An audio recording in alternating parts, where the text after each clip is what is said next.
Saturday at John's has returned once again. We'll see how we do today.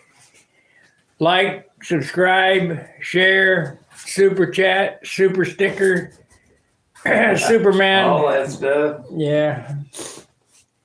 I'm gonna do a little show and tell of John's exploits when we get some people in here. We got nobody watching right now. But they'll be here. You can best bet they're sitting on the computer going, ooh, what are you doing? Yeah, they've been waiting on this one. It's been a while. Today we're gonna probably make some. Nobody's watching. Nobody's watching. Not yet. 0-0. What I thought I'd do with this Sparky is I marked this. This is my sand line. I sanded to this point. Yeah.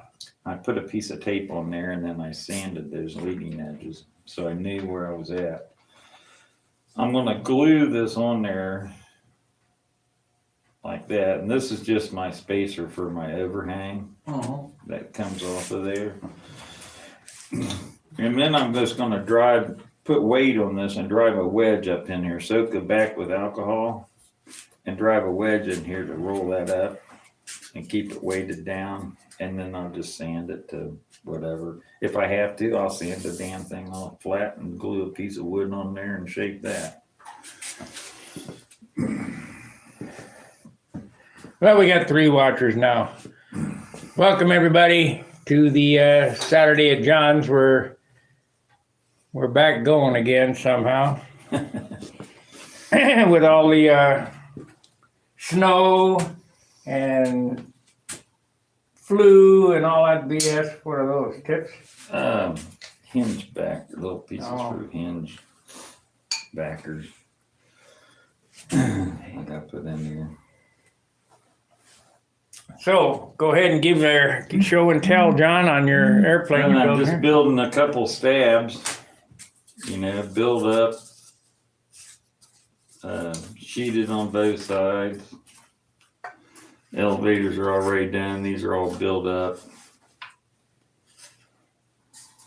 I guess you got enough elevator there? Holy moly! What's the width on that? It's standard. No way. Yeah, it is. Yeah, it's the same as my Geo in there. Maybe it's because I've been working on little stuff. Be 30 inches when it's done. I'm talking about the width. This is 4 inches. It's 28 right now, so by the time you add some tips to it, it'll be 30 inches. Which is pretty standard size. 4 and 4, they're both the same. But this is identical to my Geo in there. It just looks big because I've been working on miniature Yeah, stuff. you work on them half-A things. You think you're working on gigantic stuff, like half-scale stuff. But I built 2 of these. So there's the other 2 elevators. You the lightest one out of the 2? They both weigh about the same. I used it all out of the same piece of wood. I ripped my own. And this is 3/8 by 3/8 stock. So I ripped it all out of the same thing to build them all out of the same wood. So they are ever so much different, but Is that Australian wood? I really couldn't tell you because it's all got put in the bundle, and I just grabbed pieces, and I used the lightest stuff that I had for this since it's on the tail of the airplane. I'll guarantee this is Australian wood. That's all Australian wood there, that wing. Yeah. It's all Australian wood. Turned out nice. Turned out 5.5 ounces. It's I don't know what, nine and a half. 9.5 ounces. Total. The way it is right now with the control horn and the center sheeting and the bell crank lead out to that line slider, weight box, all in there.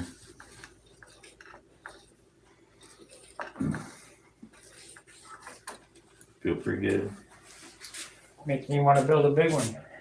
Slick as butter, isn't it? Yeah.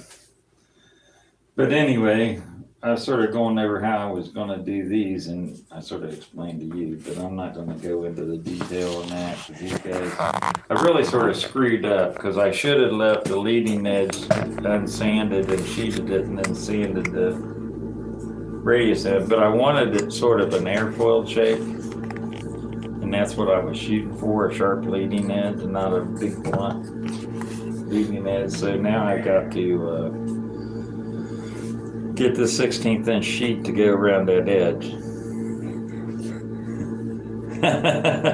Look up. Hit the thumbs up. Hit the thumbs up button, guys. 6 watchers and only 2 likes. 3 likes. There we go. Likes, get us thumbs up. Super chat. The whole shebang. You can do all that. But anyway, this is sort of the deal. Still can't get them under 3 ounces. Yeah, I can. Right there. I mean, this piece of wood that I cut all this 3/8 out of was 3.5 pound wood.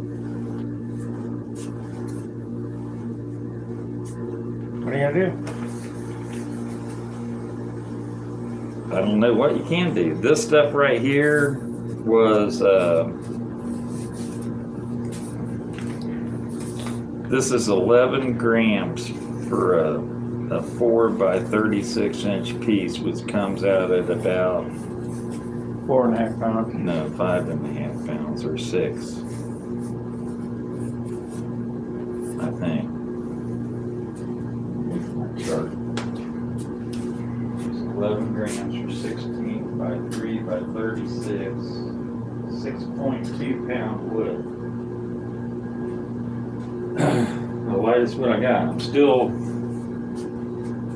at 3 ounces for a stab and elevator. Well, you could take the Dremel and hollow all those ribs out. There's a guy that did that. Yeah, Giski. Another guy, and he put a series of holes, like 6 holes in each one. I'm thinking, I'm not going for that. I don't think. I guess if you're going for all out, maybe, but I think he might lose a little integrity in the thing. I wouldn't worry about it. I could cut some of this out, maybe. If I'm at 3 ounces or just a little bit under, I'm happy. But it'll work. I don't know that I'd cut that out. I don't like to because that's an integral part. Since I didn't run the sheeting, I ran the grain of the wood with the leading edge.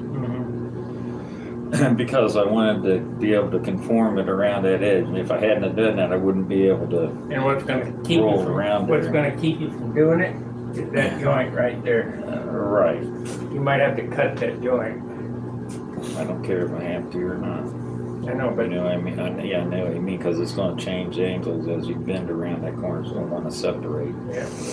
So if I have to cut it back to here, no problem. No big deal. This piece carries the load of this joint. I was going to run that one continuous piece, and if I had just blunted that off and did that a half round, I would just run the grain straight and just cut the taper in the leading edge and been done with it. But because I wanted to wrap that around that, I had to run the grain at an angle, so consequently the joint. Did you see the advice I gave the guy last night about his potato chip 16th? They were all talking about, well, you could steam it. And whether I said, look, just take it, your wife's iron and a spray bottle, spray with water and iron it flat. It works. Yeah. It works. I've done it many a time. And these are all built up and they're actually pretty stiff for not being a solid piece of wood. Yeah. I put a little piece of aluminum tubing in there for the wire. Yeah. And I epoxied aluminum tubing in it, and then I soaked all that area with thin super glue before I put the sheeting on it too.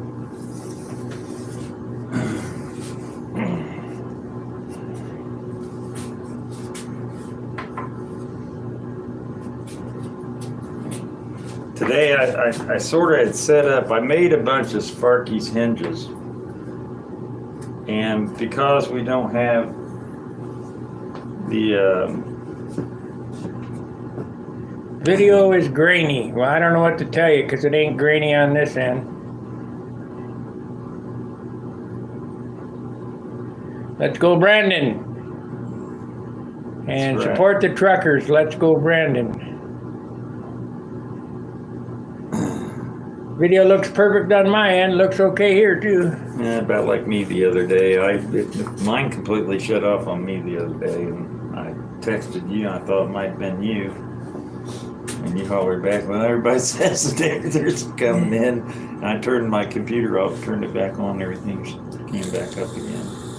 Yeah, I don't own the internet yet, so. Well, you don't know where it's coming, whether it's my end or it's you or whatever. And I wanted to tell you, in case it was you, that it's just black. There's no picture coming out. But see, when I'm at home videoing, I can see the signal straight that has a meter on it, good signal or whatever. And if it's green, I can't do no more than that. Well, I didn't know that at the time. I can't do that here on the phone, but. But anyway, where was I at? I made some of Sparky's hinges, and we don't have our little laser cutter or pin router and stuff up and running right now, and I'm not so sure that that's capable of doing 1/8" plywood. It is.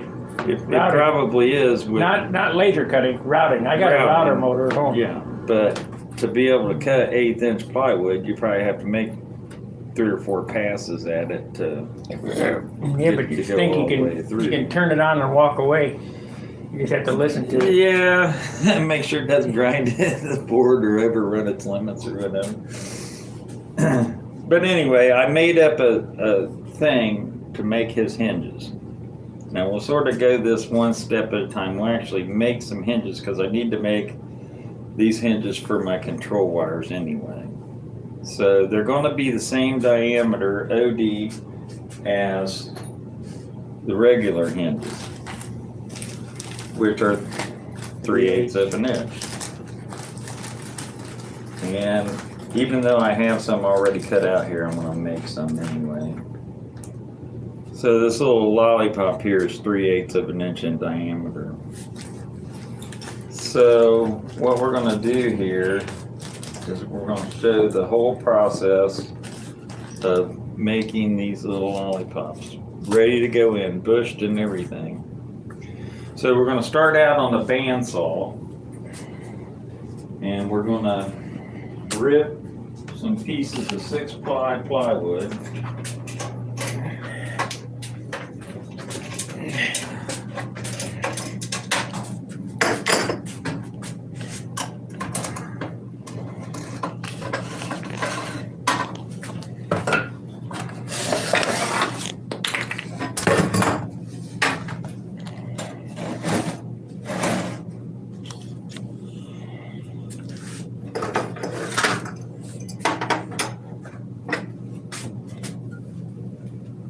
It looks like steel. It ain't. It's plaster or something. Yeah, it's a gift.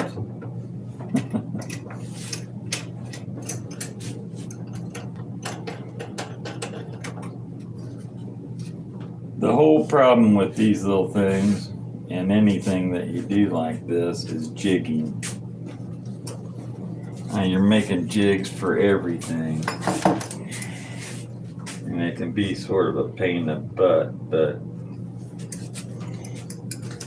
such is life.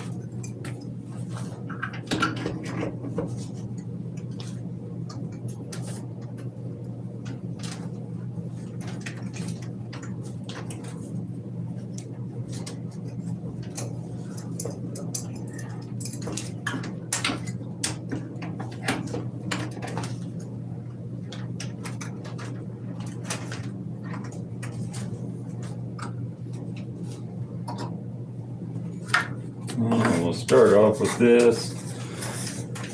Let's see, 1, 2, 3, 4, 5. This is supposed to be 6-ply plywood, but I think it's only really 5.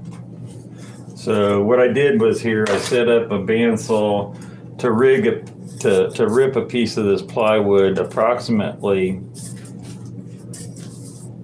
a blade width wider than the 3/8 that I want.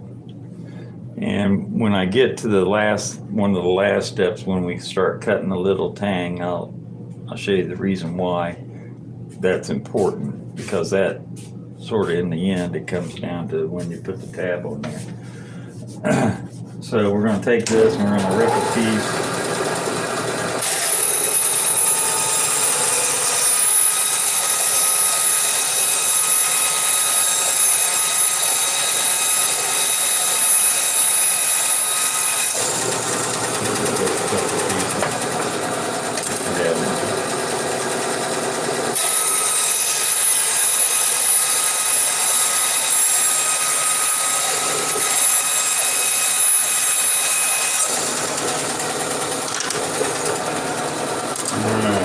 Got those ripped. Now I don't just cut enough for one airplane, because here's what happens. When you just cut for one airplane, then all of a sudden you're building another one, then you're setting all this stuff back up again. And when you do that, it sort of takes a little while to dink around with it to get all your adjustments right. Find all the stuff. And so, you want to do as many as you can in one setting. Now this setting will be, sometimes I do that, I did that with this.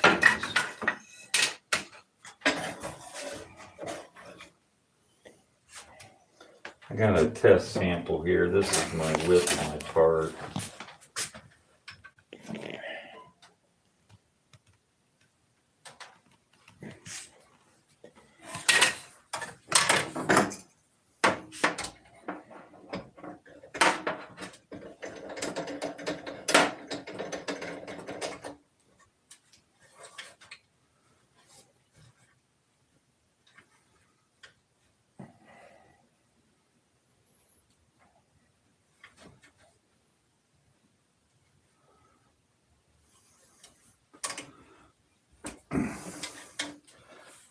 That's just the cut. That's just the spacer, so I know how long to cut these. Now I'll just take this and just start.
About 10 pieces out of that length of that stuff each. So there's like 20 of them. All right, now our next move is we got to take this and we have to drill a hole in this. Now that everything's at bulk size, we want to get this hole where we need it at. We're going to move over here to the drill press. And I made up this little jig with this drill bit is the actual pin size, the ID of the brass tubing, or no, the OD of the brass tubing that I'm going to use. And I made this little jig to set this up in there perfect, and that's all centered in this way where I need to do, and left and right. So I've got to sort of take that and stick that in there and drill all these pieces.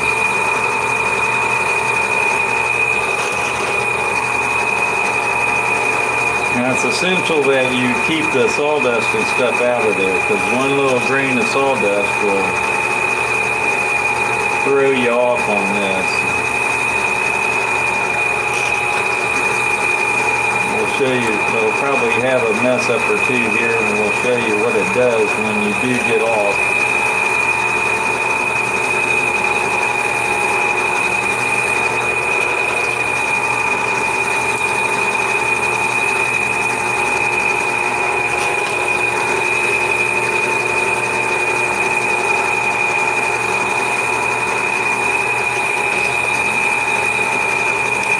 just sort of, once you get all this stuff set up, it's just sort of an assembly line deal.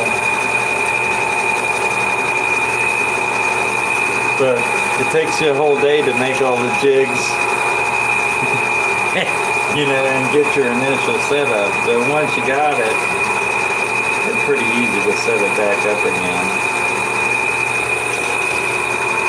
Take a pencil and make some marks on the table.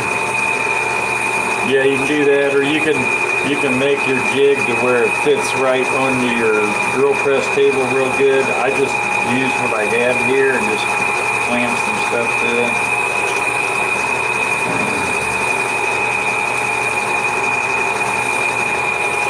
I mean, if you want to make these things all the time, it'd be advisable to make dedicated, jigs for all. Or you could stuff. spend $30 and have 10 million of them cut by the pin router guy on Stunt. Yeah, I guess you could do that.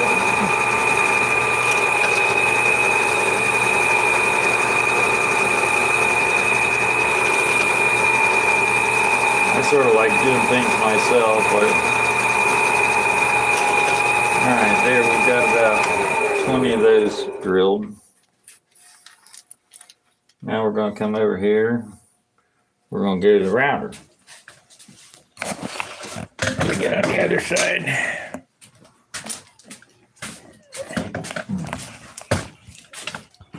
We're going to router the little donut in there now. I sort of put these little pieces of fuel line over the bit and stuff here so I don't gank myself on it. Need some water.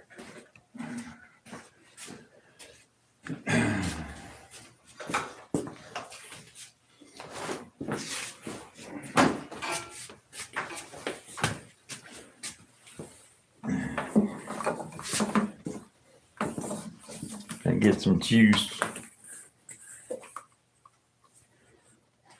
I'm not going to router all 20 of these right now because of the noise and stuff, but we'll show a couple of them.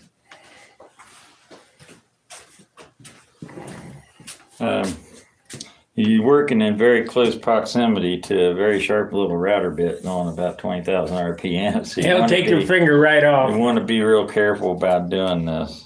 So I made this little jig. It goes on this is an edge router for, laminate. And I bought a 1/4 inch by 1/8 inch router bit, straight cut router bit for it. And the reason why is because it's real short and it steps up to 1/4 inch. It makes that little router bit real stiff. So you won't get any deflection out of it. And I made this little piece right here on this jig, and you can push this in and out for different diameters.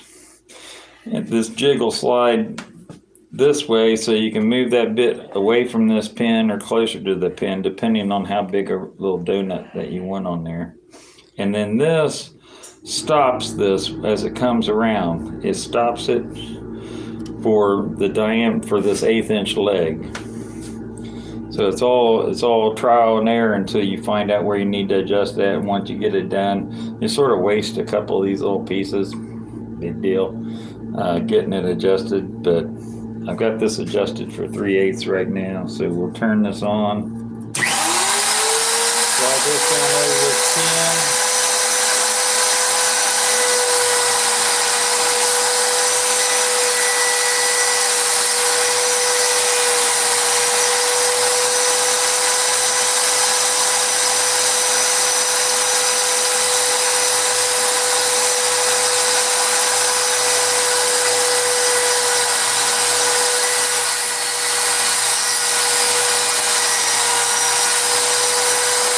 Right here, if you don't have that hole perfectly centered on that piece of wood, you'll end up with a flat somewhere here on that.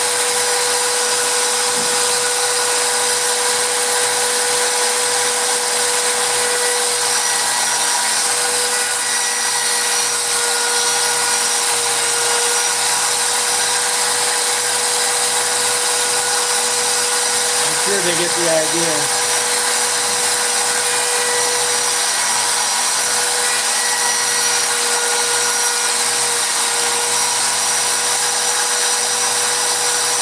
that's dangerous. It is. You gotta be real careful around this bit. Really, really careful. It's not for the inexperienced. So there's what you end up with. You end up with a little lollipop sort of looking thing.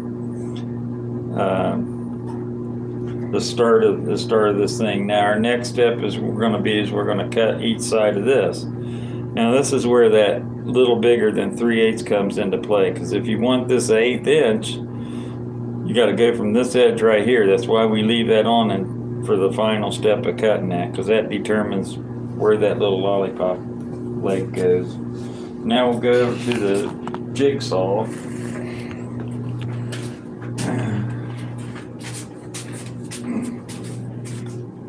Which I set up with another jig. Now this, you gotta adjust it to get your 1/8 inch in there. So why I say go a little bit over, because you're better to have this just a little bit heavy on the 1/8 inch than too light.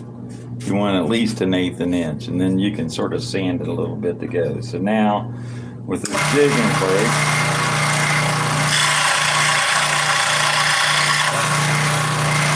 go in there on one side, flip it over.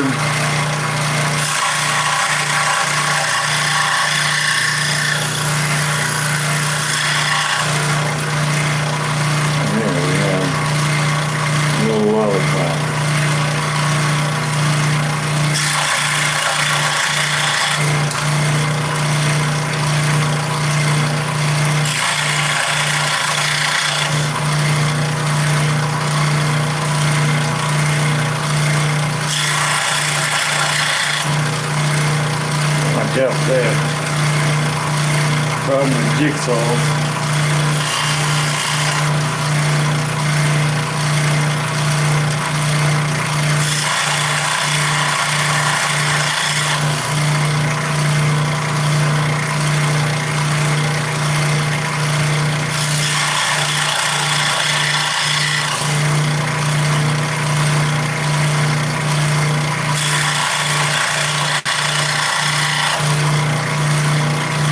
So that pin router bit is 3/16 of an inch away from the center pin, right? That gives you 3/8 diameter. Yeah. Yeah, so it's all math. You know, you got an X size hole. Right, 16th inch hole. 3/32 inch hole or whatever that is, and half of that distance plus however big your thing is to the edge of the bit. So it's pretty easy. And then that just, there you got your little things with a little bit of sanding room. Now, I did another thing. Now I bushed these things. All right, guys, sorry we had a small hiccup there. Let me turn this around. Come on.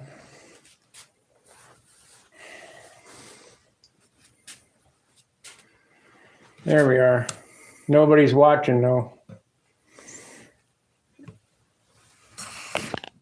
Nobody's watching. We'll see if they come back.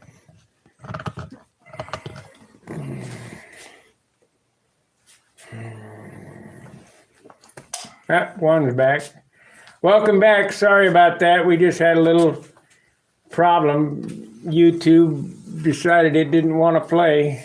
Internet glitch. Well, anyway, you can get little eyelets, and if you can't find them, but look for brass rivets.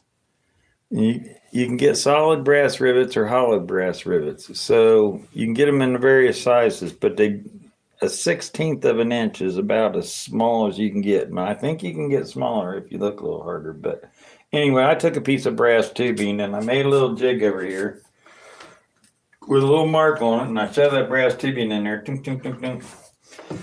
And I cut a whole bunch of these little things. Little short piece of brass tubing. They're just a hair longer than 1/8 of an inch. You don't want any burrs on these things, so I made this little piece of music wire and a wheel collar. And I take that and I stick it on there, and I just go like that, and it takes that burr right off of there that quick. then this also helps you in putting that little piece of brass into this little eyelet. You put it in there, pulled out, there's your little piece of brass in there. So then I take this, and this is just a center, a cheap center, and my little Harbor Freight hammer my grandson got me. Busy worker hammer. And I take that thing and I just tap it once, and I put it over that hole, hit down once, and turn it over, tap it once. Then I found out the hard way that there can be a problem. This hole might not be square through there. So I made this jig. It's got a pin, the idea of that hole. Put that on there, and then I made this little anvil with a center hole in it that goes on that pin. Man. And then I just tap it once, and it straightens that hole out in that pin. You can turn it over and do the other side too, but that's it. They're done. The hole's straight through there. It's flared out on both sides. There's no way it's going to come out of there.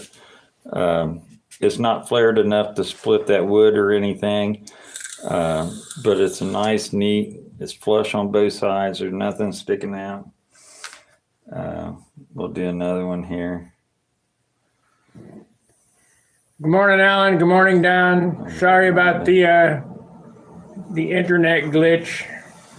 If something like that happens, just hold on. I'll be back. Stick a little burr off that. Stick that in there. In there.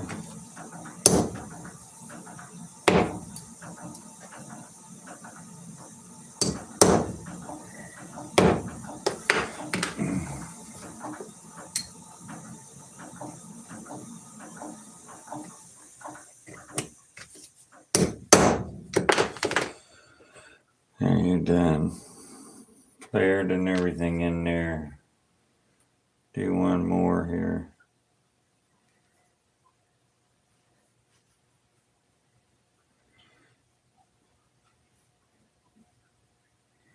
Hit that like button, guys.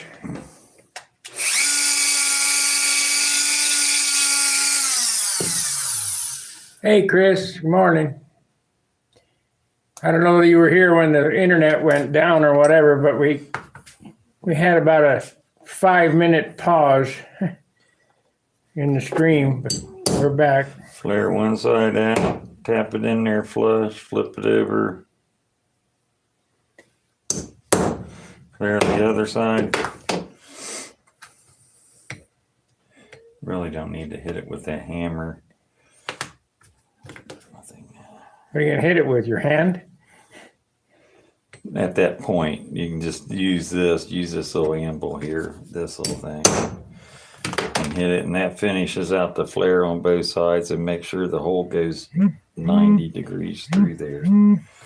I did have that problem where the hole was crimped like this. If I didn't make this little thing right here to do it flat, your hinges would go in there and they'd be like that. And when you put them in your airplane, they'd be all bound up and everything. So to ensure that that is 90 degrees, I made this little thing. This is just I did this out of aluminum at first, but it's not hard enough. So I found a little round piece of steel and just drilled a hole in it the size of that pin.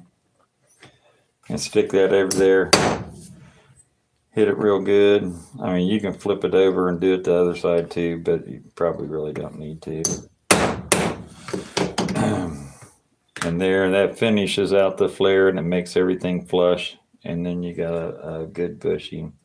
That pin, make sure it's the size of your pivot wire and that you're 90 degrees both ways. You use a pretty good sized pivot wire there. Actually, this is not, I'm using one size smaller than this because I don't want that to be that tight. That's a tight fit for that, which is the size wire that we used on the other ones. So there you have it in a nutshell. I guess I got one more I could do here. So John's made another improvement to my hinges. Biggest thing about these little, when you cut these little brass pieces, they got all sorts of little burrs and stuff on them. And it's a pain in the butt. Your fingers get sore. That's what this does. Takes that little burr off the edge of that, and this helps you in. This helps you as an insertion tool to put it in the little. And now the little bushing's in there. Press it flat. Take your center. Doesn't take a hard hit. This is a little teeny light hammer. That, just push it to the other side. That's got your flare pretty much good enough, but it's still sticking out a little heavy. And you don't know if that hole's straight through there. So this piece right here, put that over that pin. Same diameter hole as that pin. Get on there, hit it. I hit it pretty hard. I mean, you're not going to hurt it. It's 6-ply plywood. Hit it both ways just to be safe. Hit it. That squares that hole up. It makes sure it doesn't crimp down on your wire at all. And now you're good to go. You're 90 degrees. You know, and you're right in there. So that's how I make them hinges. And I sat down and make 40, 30 hinges, whatever, you know, for a couple airplanes. And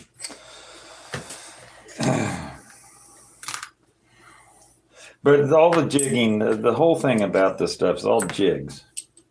So all your time is made up of making jigs of some type, or blanks or parts or pieces. But if you just sit down, like I said, you know, if you sat down for 4 hours, you could make 100 of these things, you know, in 4 hours time, and then you got 100 of them already made up, ready to rock and roll. And I just put everything in a little pail so it's all together, and you put it in a baggie or whatever. There's a baggie of miscellaneous parts and pieces and little test pieces that I cut in a tubing. Well, let's put this little Cobra together. Take all your little extra hinge parts and you're good to go. Done deal. These guys have been dying for the Cobra to get put together, so we'll. Let me suck up some of that dust real quick here. Make a little bit of noise.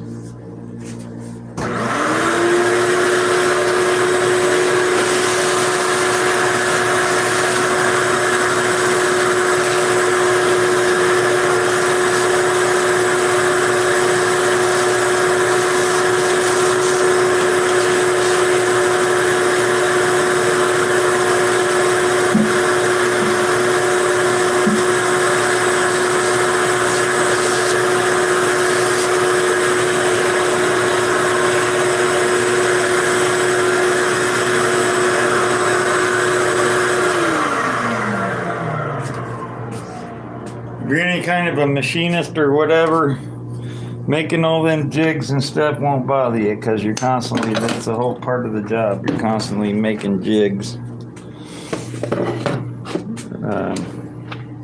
I think Harbor Freight does sell them little teeny anvils like that. Yeah, I see them there, about $10. Yeah. They come in handy. I mean, I put a little block of wood on the bottom of it to give it a bigger base.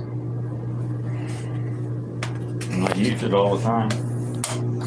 Okay, so you want to put that little bigger together. Yeah. Alright. Let's see here. Number 1. Got these numbers and go with that one.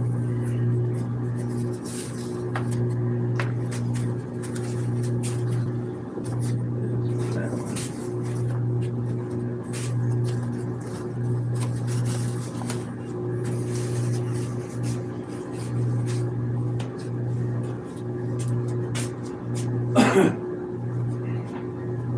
No matter how much room you got, you always run out of room. Always.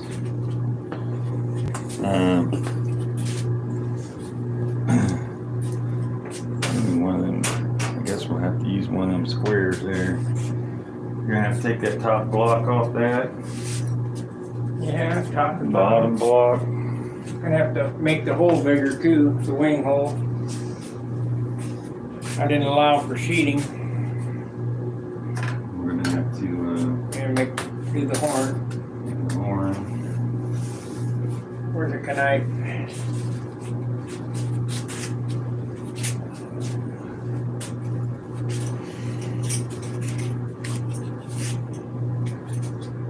Tear up my little Cobra.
That always bothers me cutting those things off.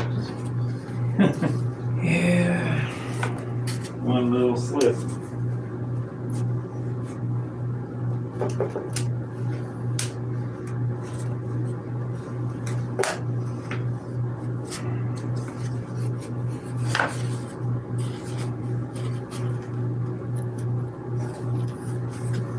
You went all out on this puppy. Solid wing tips and the whole shebang.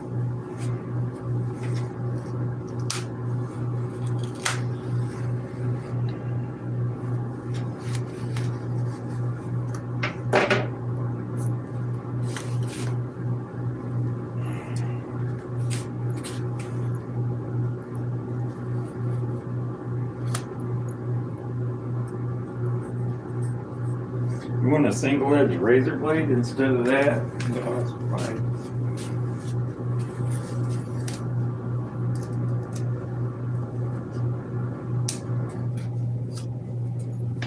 One drop of CA just No, yeah.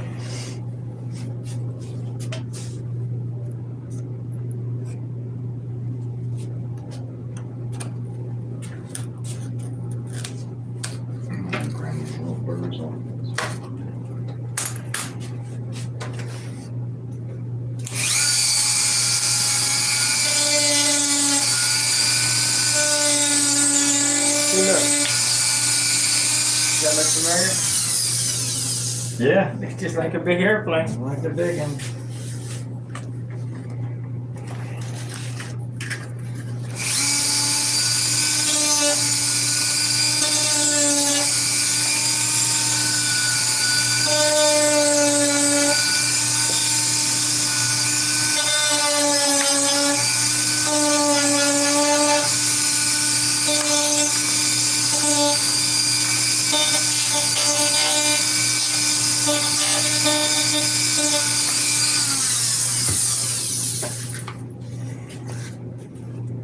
Might need a saw to saw that tail post off.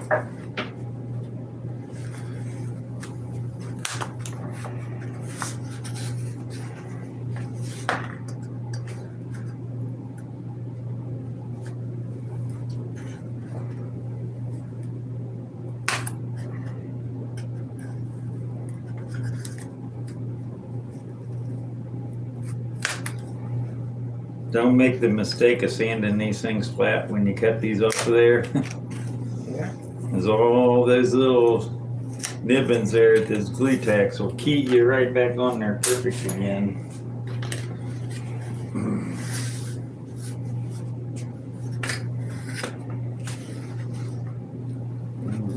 Yeah, all that end grain back there, I bet you that wicked out there big time.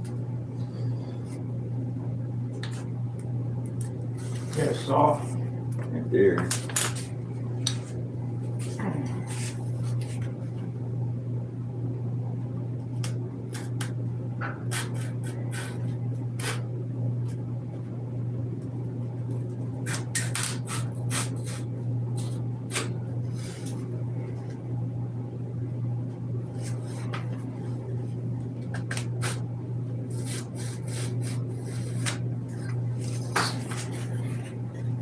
I don't have any formers in there.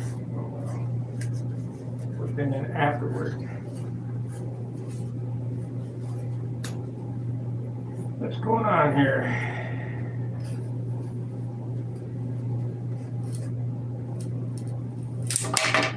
Why not?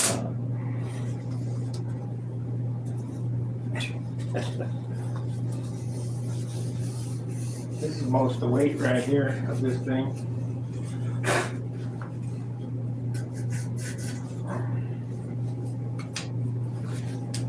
Yep, ain't that cute?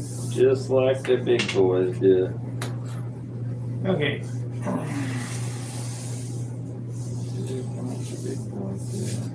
Little cow. I wish we could get the big stuff to weigh. This doesn't weigh nothing. Be nice to get it all the way like that. That we're gonna have to do that just like the big ones and set it off the edge of the bench. Yep. Need to get some straight lines on there. Well, we need to make the horns first.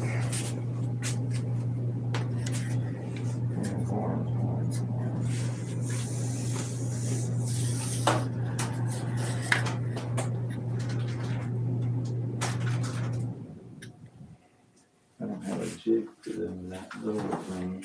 Yeah, but it's doing by eye. I mean, it ain't no big deal. You gotta hold them somehow. Hey, Jim. Yeah, John doesn't do too bad.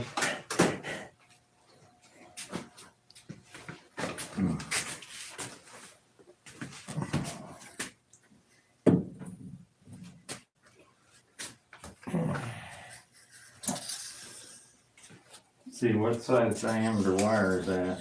I need a piece of that hinge wire. 16th, I believe that's what this is. Might be a little bigger. Doesn't matter. That's the push rod too. That's what I got. Okay, I just want to make sure I had donuts already bent for that size.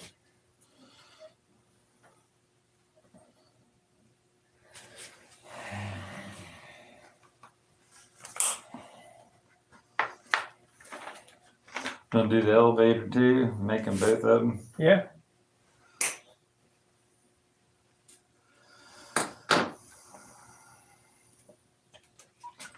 We got to put the push rod in it before I can put it together.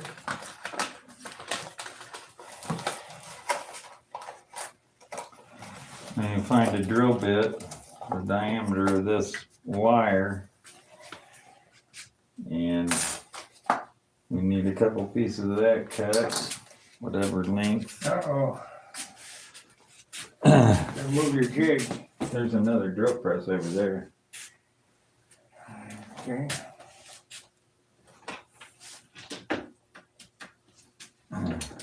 Those are calipers. I'll measure that.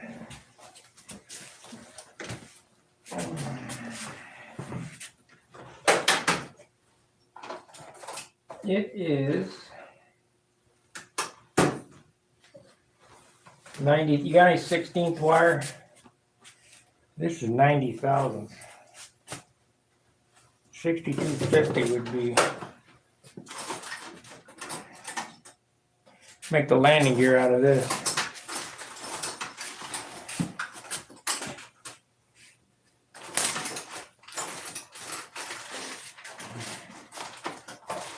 I need a piece for a push rod too, about a foot long.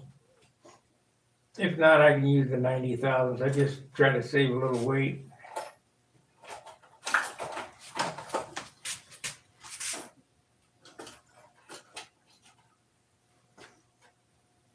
$63,000, so that'd be 52.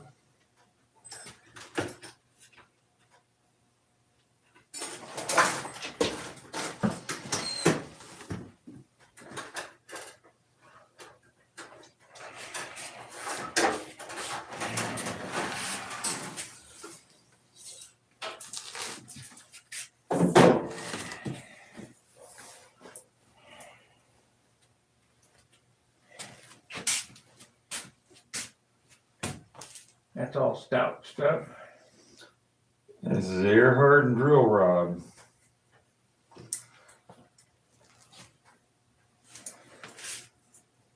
That's bigger than 16th, isn't it? No, that's probably, I'll measure it up.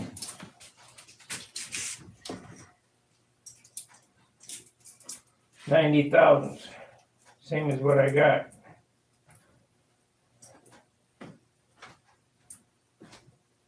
It's 5/64 or 3/32. 3/32 probably. Metric. Well, we can make the horn out of this, but I guess I'll just use that for push rod. They're both the same diameter. These are both 90 thousandths. Is there enough there to get 2 horns? You got another piece thing and give you 2 pieces of that? No, you just gave me this one. Well, I got a horn bent here, but it's Music wire. it's music wire, and it'd probably be better to have the drill rod so we could adjust them. Yeah.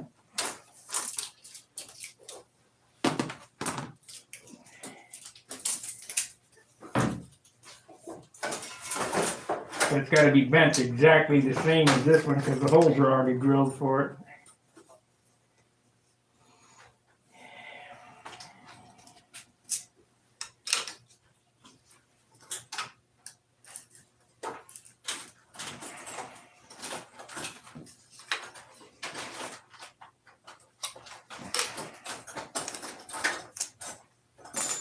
Did you bush the holes? No. CA. Down in, man, this is just a half A. I understand that, but everything else is done exactly like. No digging. No digging.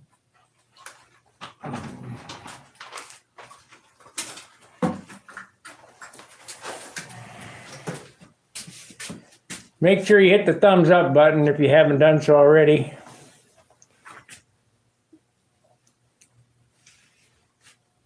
That's even bigger. Oh, that's same back. I guess. Same stuff.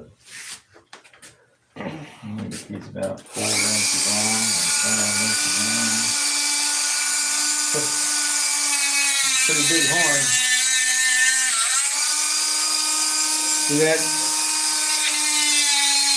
The elevator horn is this big.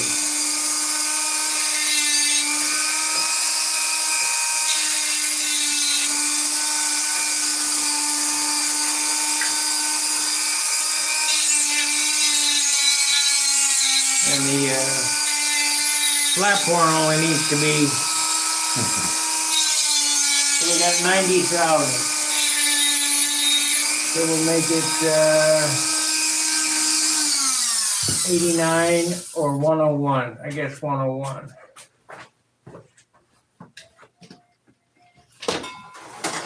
Now I need a small pair of vice grips, and we're gonna have to cut 2 pieces out of this. We'll cut one at 1 inch and one at 3/4.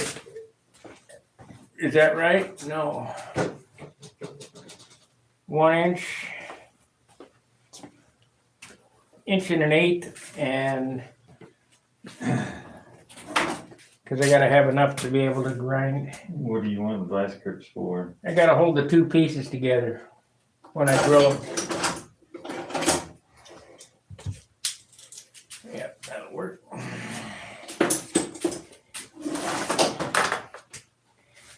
So, measuring stick.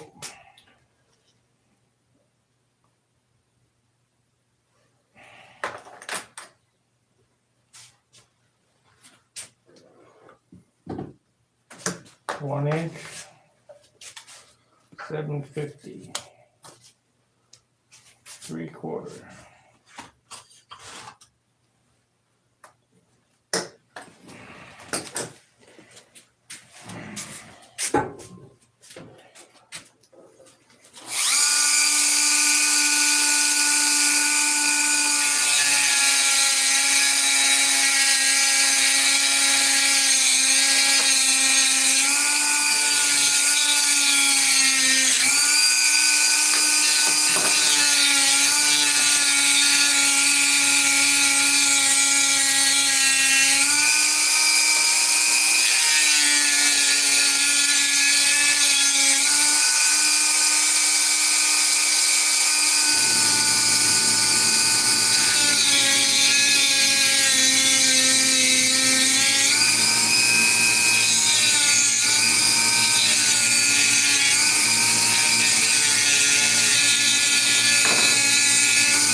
Stuff got hot.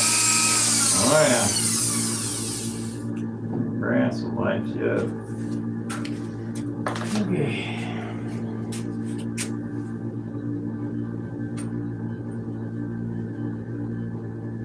First thing I want to do is grind these both flat on the bottom and then round them.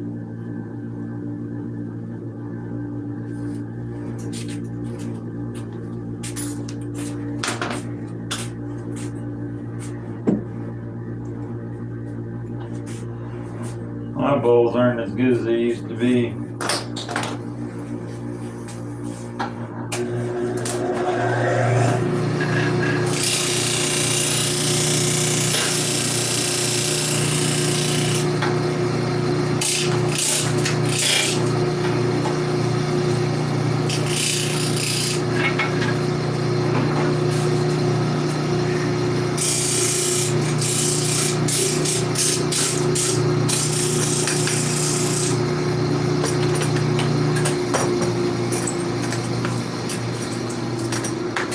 Little file.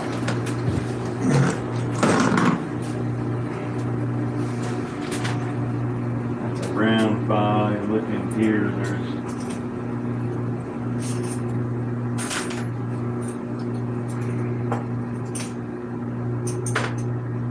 File with no something on the edge. that's a safe. It's got a safe on the edge. There's a square. Here's a flat.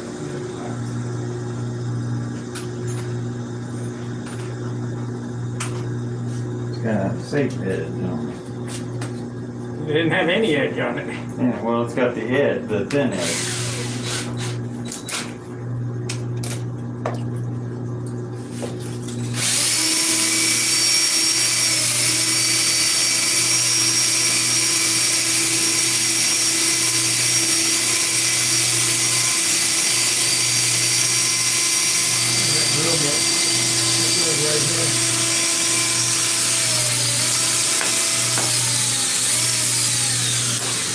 Uh-oh. I just felt something hit my foot.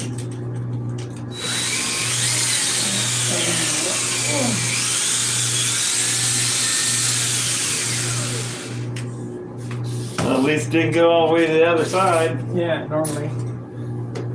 I thought I could drill it with that drill there. I didn't have to put it in the drill press. Well, you got something on the drill press there to back it up.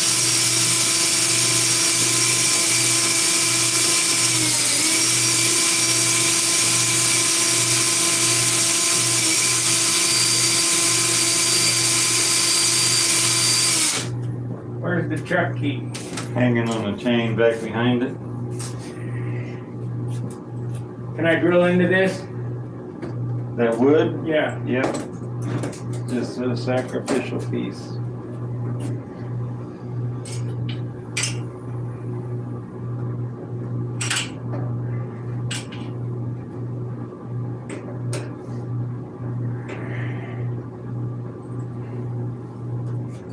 Okay. Switch. Top one.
around the top there.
And leave this one square until after you get it soldered on. That one don't matter.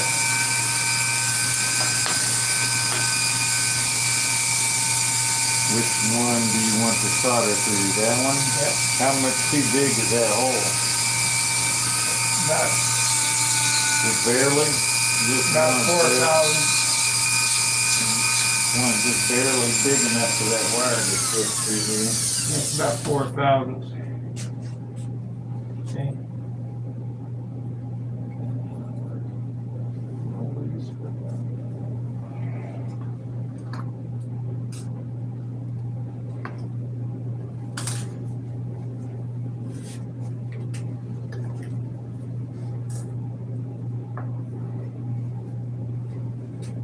Yeah, it goes in that one, and I'll round them off after it's soldered.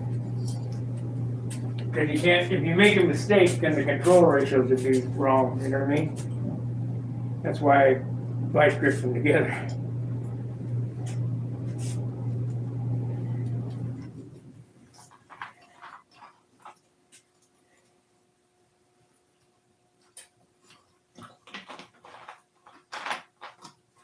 I think that's screwed up. There's an Allen. You made a new jig. Yeah. Little better jig than the old one. Yep. I'll get over here so they can see what you're doing.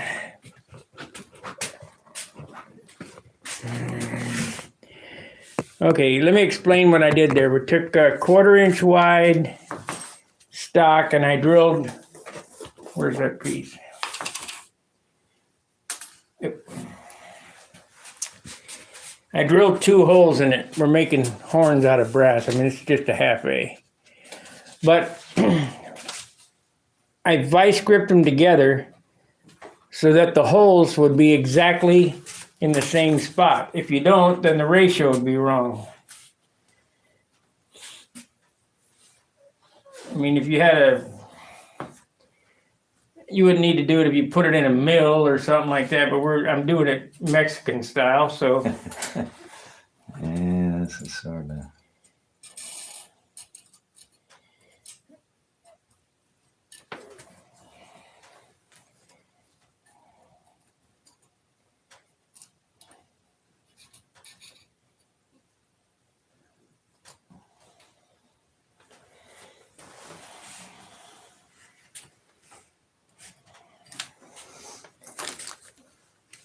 Need to get me another batch of this flux stuff. This stuff's starting to dry out.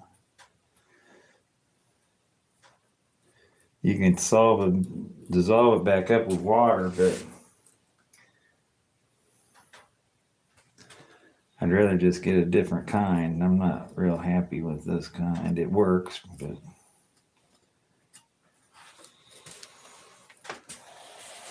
I hope that brass don't give up the ghost. That might be a problem, now that I think of it. I,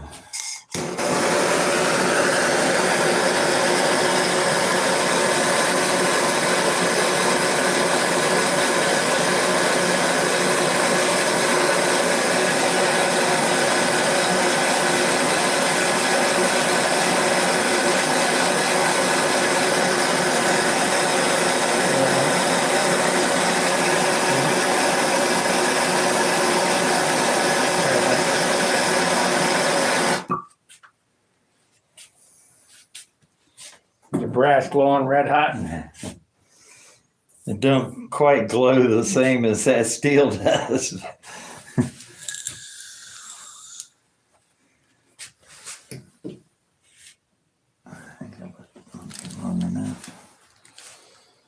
This is water soluble, so you can take it in there in the sink and a little brush, and it'll clean that flux right off of it pretty easy. Touch it with your tongue. See Oh yeah. Inspect it. See how. I'm not even going to inspect it with my fingers. This aluminum, I made that out of aluminum, and I think that might have been a mistake for me.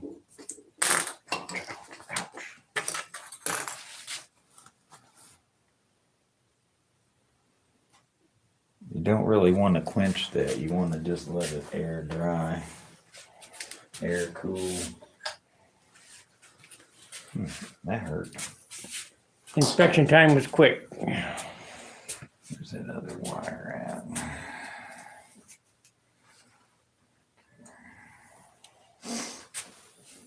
So, goes in that hole there. No, other hole. Well, that's not the hole I ground on. You sure? Yeah, Okay. ground on that one. Well, I know. Well, I guess it really doesn't Doesn't matter. make any difference. It's a set dimension off the. Right? It don't matter.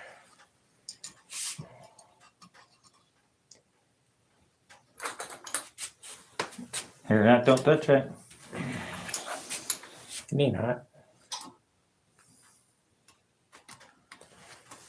Oh, hold on. I didn't get the donut on it. What'd you do that for? Okay, loosen it up.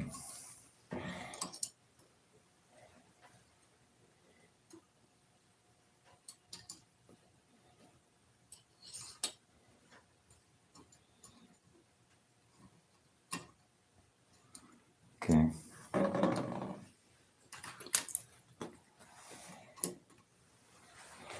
It is a little warm. Now you did it.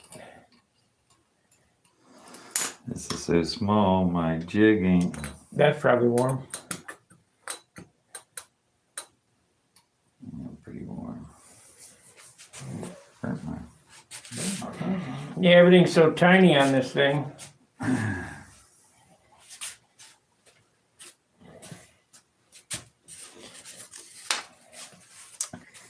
But at least now I can hollow this out and take 50% of the weight off, or 40%. This is the heaviest piece of the fuselage right there. Is that right?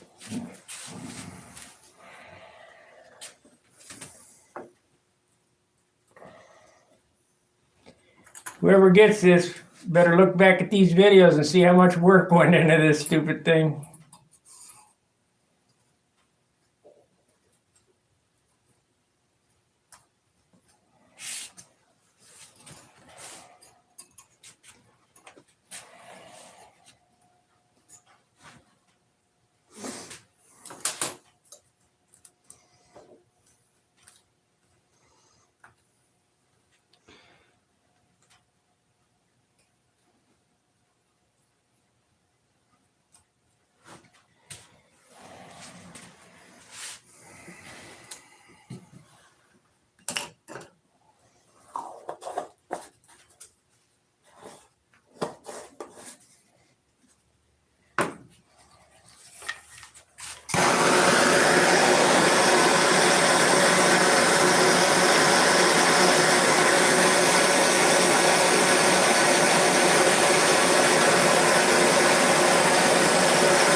Stick it in that third drawer down right there. There should be a bowl in there instead of down.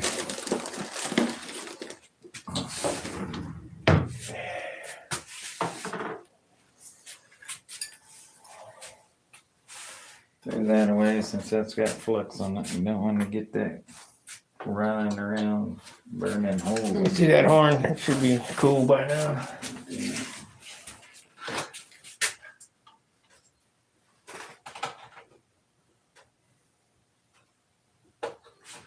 Pretty cool. Where's the flat blade duckbill plier?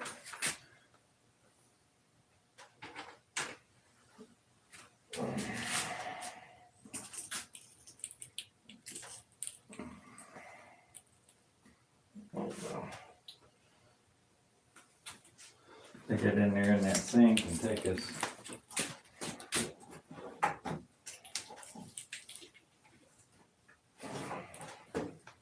Wear a brush to it and run it underwater, that flux will come off.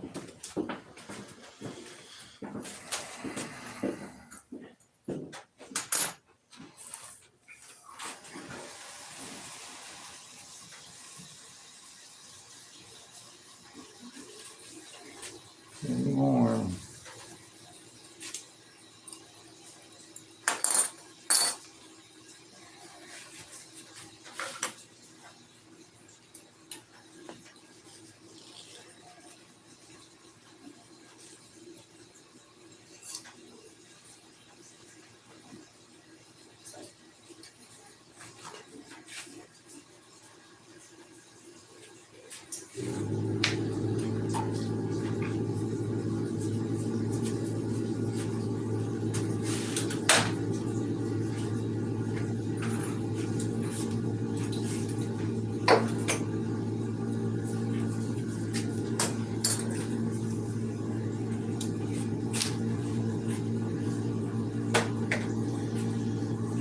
Hey.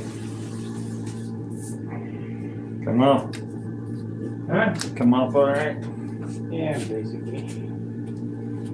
So it looks to me like the ratio is, does that look like the right ratio to you? I mean, you think it'll be pretty fast or Yeah, slow? about a half inch to a half inch, Yeah. or 3/8 to 3/8. I really don't know. I haven't done any half-eight stuff in 30 years. I just eyeballed it and it looked about right. The heavy quarter. Yeah. I don't know. Breathe real good.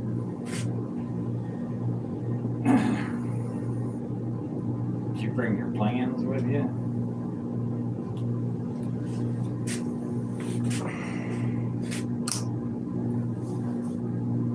What's your pivot point on your bell crank?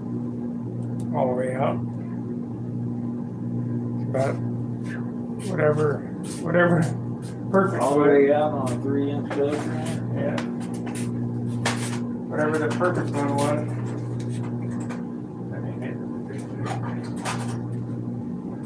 Metal bell crank?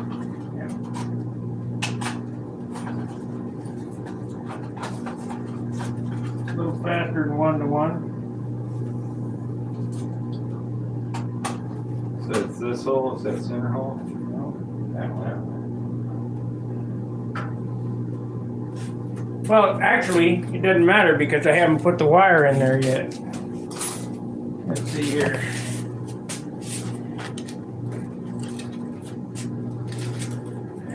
I don't know if I would go All the way up. I wouldn't know. I think I'd go all the way out. You don't go all the way out on the flight spring or something like that. You go I do. ringmaster. I do. I always put them all the way, everything all the way out, but this is a trainer, so where'd that knife go?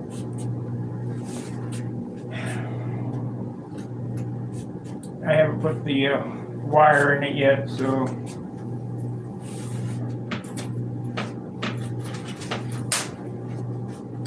So, Pretty fast. I mean, you'll have a handle spacing about 1 inch. I guess we can put it on the second one in. That's all there's only 2 holes in this bell crank.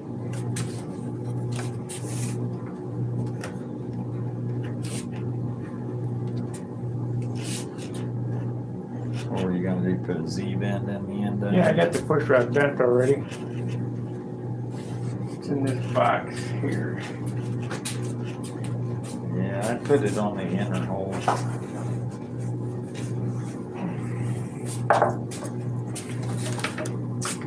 Look at that nice Z-bend. Yeah, you use my pliers to do that with? Your pliers? No, I use mine.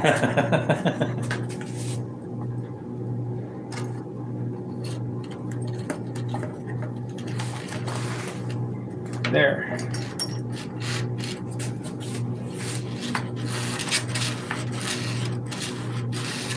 That's giving you an inch and over an inch through there.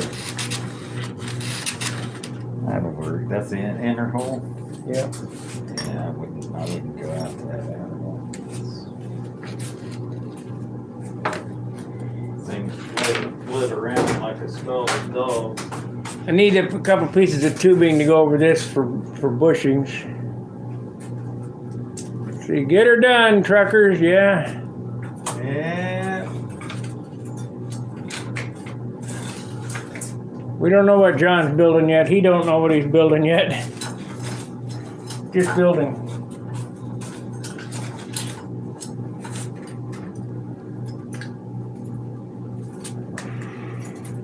Building parts and pieces that'll come together into something. We're gonna have to open this up some more.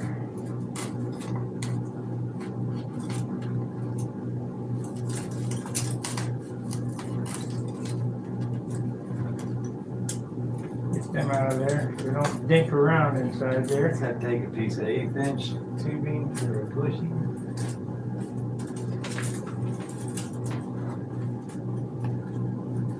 You're not gonna use your hinges? No.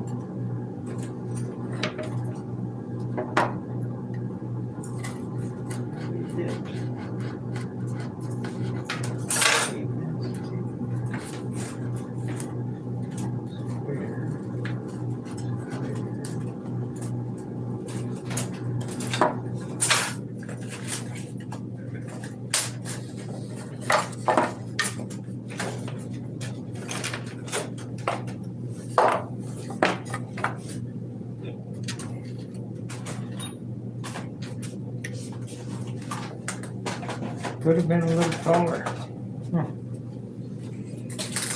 Oh well. Cut it some more.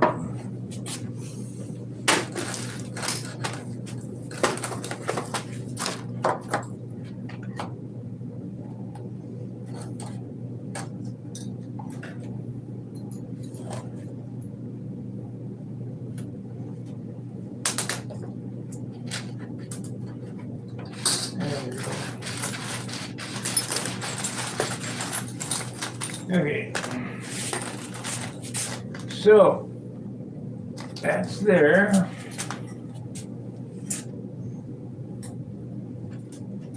I guess I could Z-bend all these things, huh? You got Z-bend pliers? Yeah. Yep.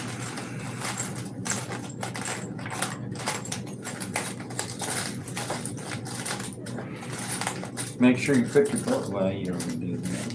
What? Well, just say it, since it's on camera, you gotta make sure you put your bulkheads in there to where your push rod won't bend Okay. halfway. Well, I know you know that. I'm just saying it for the camera's sake.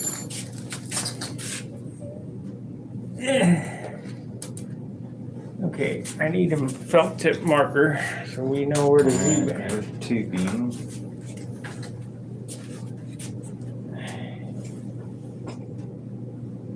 Just 2 pieces of 1/2 inch.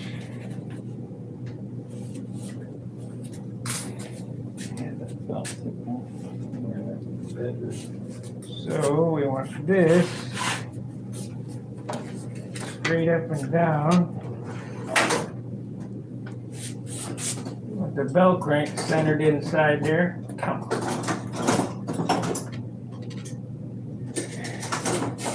We want that bend right there.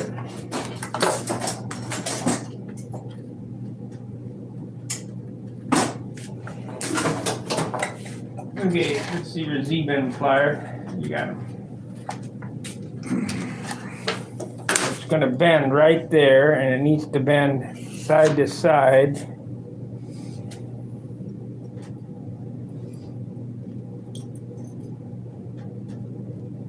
Is that right? No.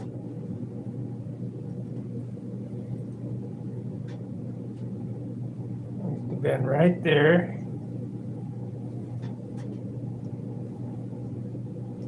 Sort of like mine. Is that right?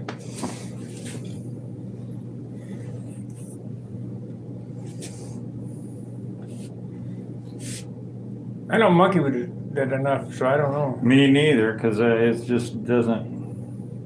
I normally just bend it with pliers, but Here, let's do something here. Here's what you do. Take a piece, something or another here, and Test put a it. mark on there and test it.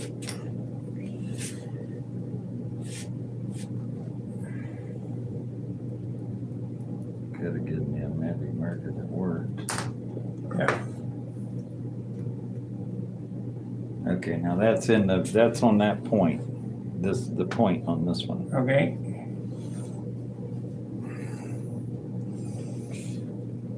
And that's what it did. So It made it this corner. that's fine. So is that the corner that you're wanting to bend on that?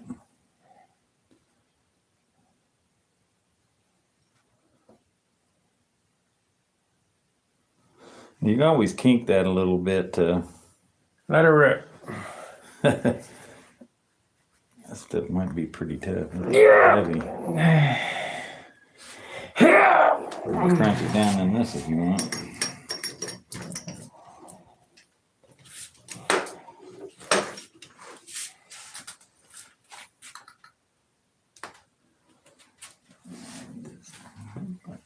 My magic marker go.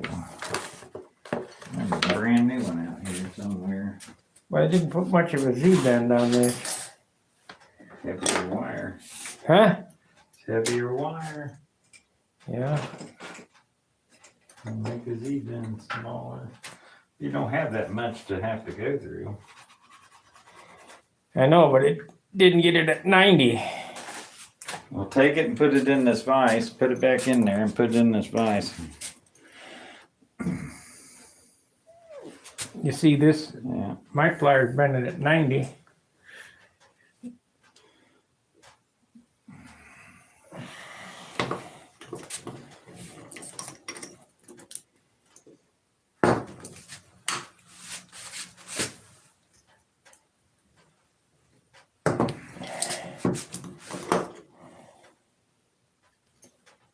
There we go.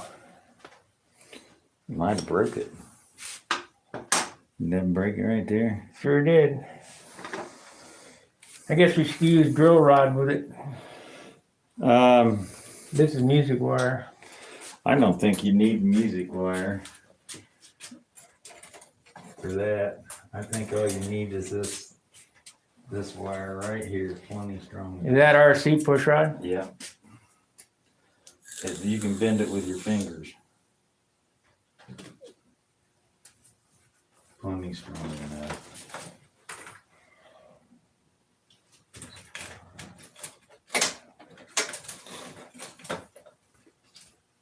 Probably lighter too. It's the same diameter. I think it might be a little bit thinner.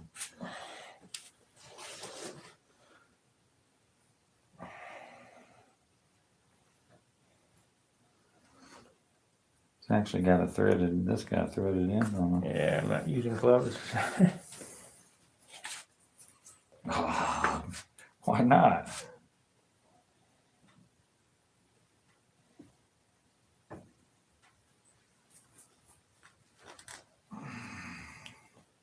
Yeah, I think we're doing it from the wrong side.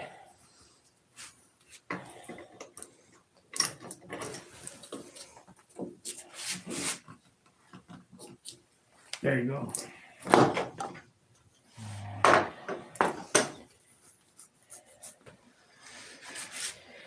Okay.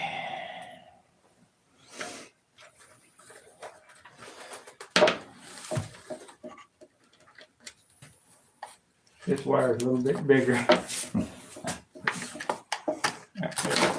Might have a burr on the end of it. No, I can't get it to bend in there.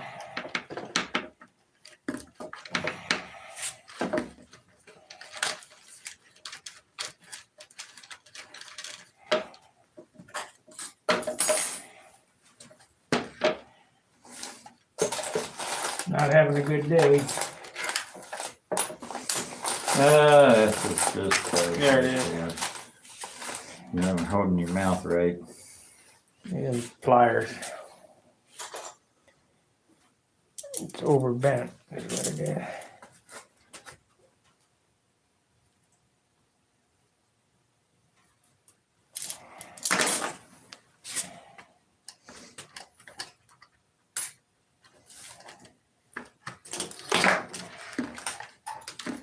Come on. Wiggle it around, it'll go down in there. It won't. It's bigger diameter than the other one that's mashed out or something.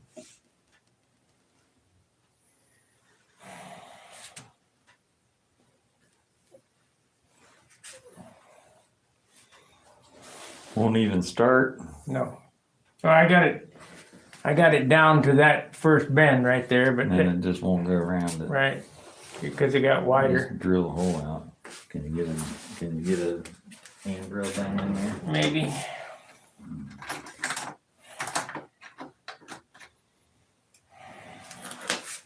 That drill bit still in the drill over here. No, it's right there. Shit won't even go in this. Oh, here we go.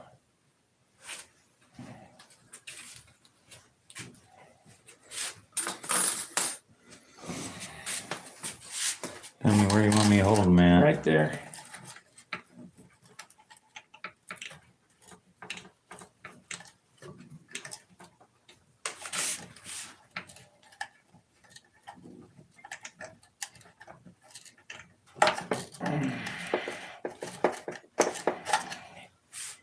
Get the dinkers out of there. Nah, man, you gotta have some dinkers in there. Airplane won't be an airplane unless you hold it up on its wingtip and you hear that familiar little tink, tink, tink. There we go. Tink, tink inside there. Okay. Now, hold them right there like so. Where's the pen?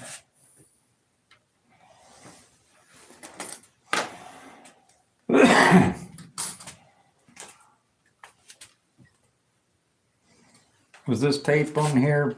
Yeah, I had it on there to hold it. Was it lined up? Yep. Well, right there is lined up with your tape. Now, I don't know. That's it.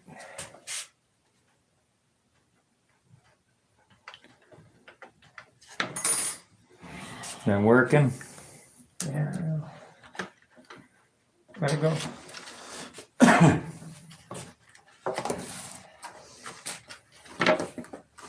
Oh, man. Just gonna put an L bend in that and a wheel collar on it? Yeah, we could, I guess. I really wanted to Z bend it, but we can just L bend it. Now I can't get it out because, there we go. All right.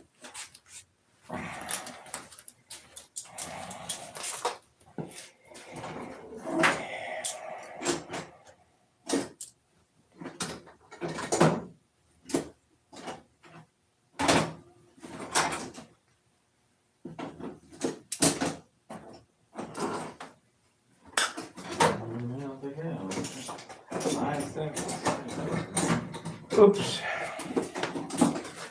Fortunately, this is soft wire. There's some side cutters right there in that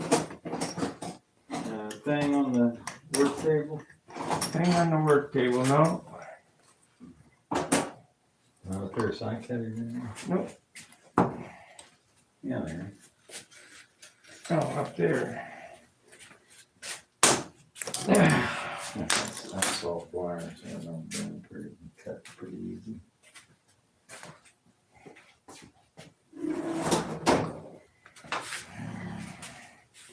Leave enough for a wheel collar. We can always cut it off after the color's on it. What's an extra half ounce? Yeah. Okay. What a pain. Nope. Nope. Move it around.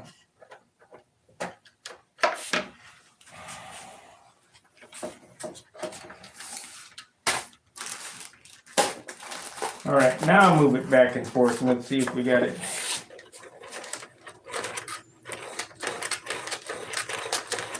I'm gonna have to.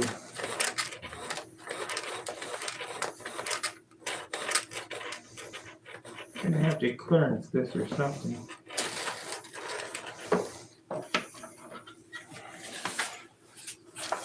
Clearance it some more.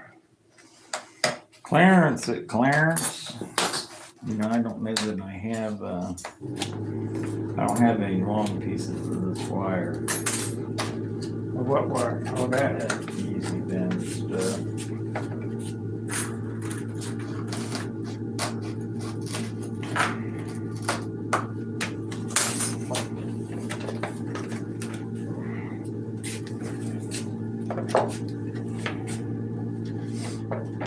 Tell you what we might do, we might take this music wire and anneal it and then bend it with them. Yeah. I'm gonna take this and heat it up, cherry red on one end of it and see what we got going.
Branded. I remember that. Yeah. Broken sword.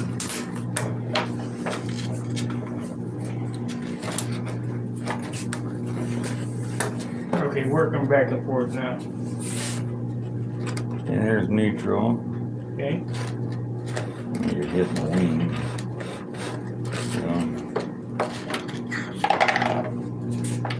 Gonna have to have a Dremel.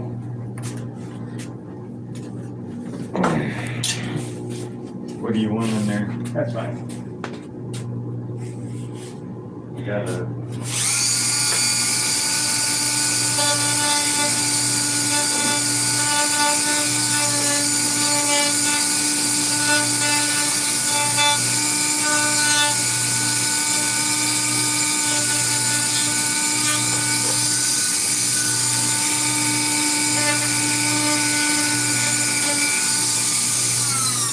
Oh yeah. Let me tell you, that puppy gouges. And we're gonna try it on this bottom block or this top block here. Okay, give the controls a whirl again. Let's see what happens.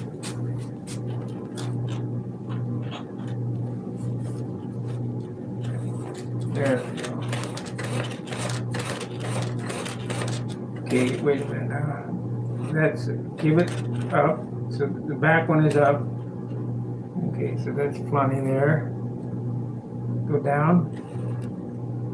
That should be plenty. It'll go further, but something's Yeah, what's holding it still up is hitting this in the right here. wing. No, it'll go all the way to there, but I'd have to cut a big slice out of that Well, you wing. gotta do what you gotta do. But then what are we gonna do for trailing edge integrity?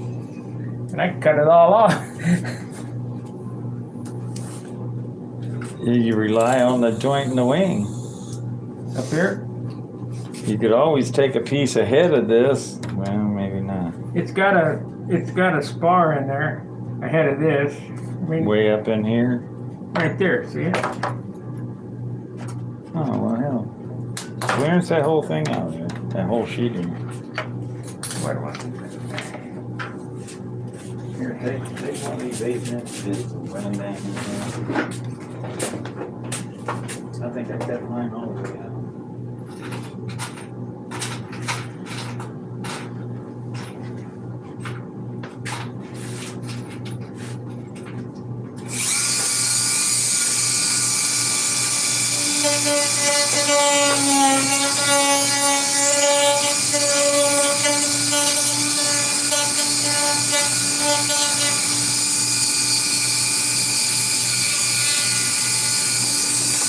Ain't on the bottom, it's on all on the top here. Let's stand in there. You can get it straight in on it instead of having to hold on that thing. I guess we'll soak it with CA. That thing will take off on you.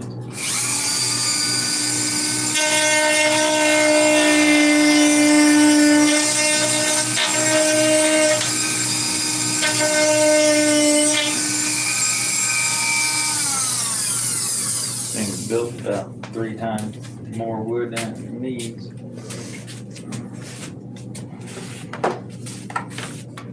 Gotta make sure the controls work.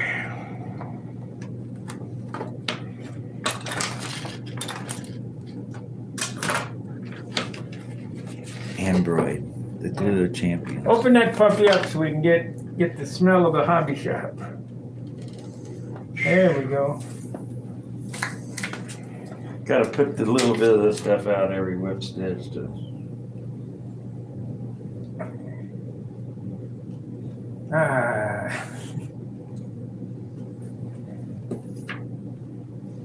It's lost its potency. Yeah, it's starting to get a little thick. It's only about 30 years old. 30 years old. Okay, pull the controls now. Oh, now, yeah, that's much better. That's more gooder. From there to there to there. That's about equal both ways. Okay. If need be, you can get in there and clearance it a little bit more and let it come down. I think you're hitting on this wire now. Well, yeah, push rod fitting now. You put a wheel collar on there, you're gonna have to clearance wherever the wheel collar's at. Let's put a wheel collar on there. Oh, goodness.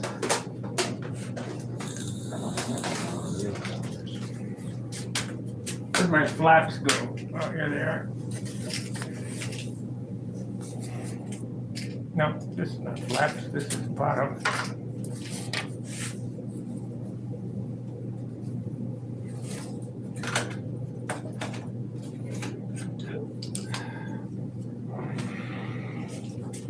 Let's just bend the horn and see how much throw it's got. I mean, if it doesn't need, 45 degrees. 17 and 17. Like, subscribe, share. You still have 3 tubes of Ambroid. Video still grainy. I don't know what to tell you, Kevin.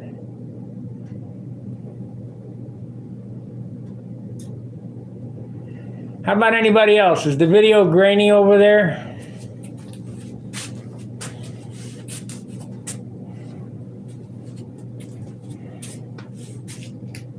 We're going to have to take this out and bend it anyway.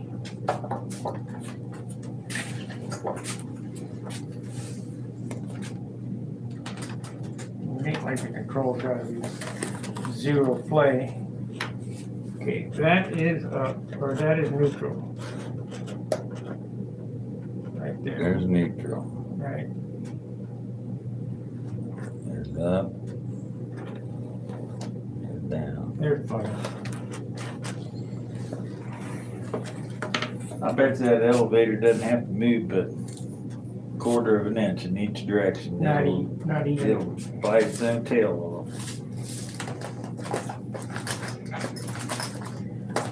Okay, bend this up. Oh, that's starting to walk around a little bit. Bend that up. Bend it wide enough to Oh, man. 1/4 inch each side of the fuselage. 1/4 inch on each side of the fuselage. You don't have the holes drilled for that yet? No. That's a good thing.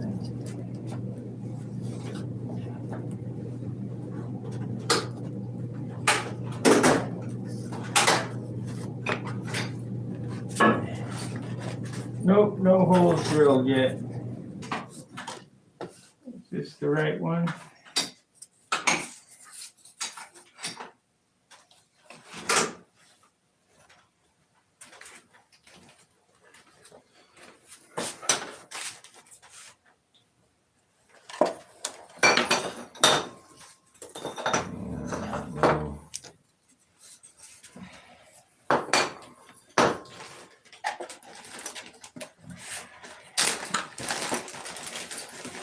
That's I don't have a jig for bending that thin stuff. Okay, use the pliers.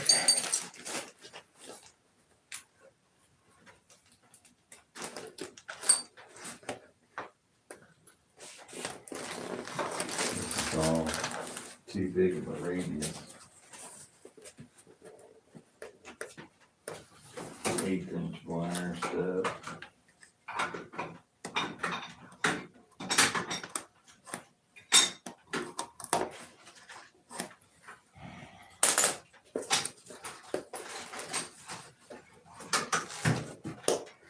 Use the pliers. Just like when we were kids. Yeah, I've screwed them up like that before. I'll let you screw it up. It's your airplane. Not my airplane. It's your project. Let's put it that way. I'll leave that out there because you may want to use that in a hammer. I'm gonna have to cut these flaps. I left them long.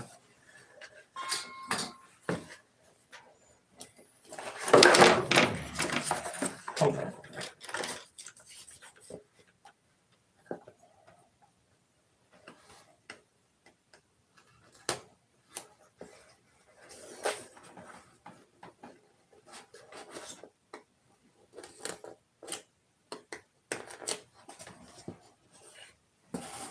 I hate monocoating. And it didn't come out too bad, but it just looks cheap. Makes it look like a toy. Yeah. Okay, those are mounted now. I need to, where's that horn? There it is.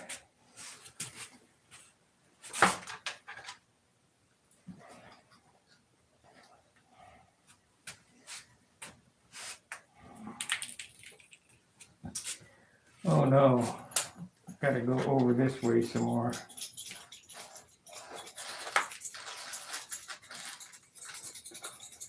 This wire should have been bent around the other way.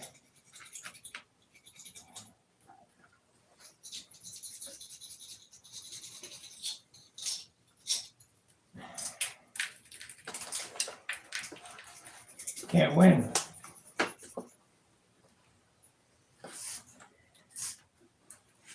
Let me see the fuselage.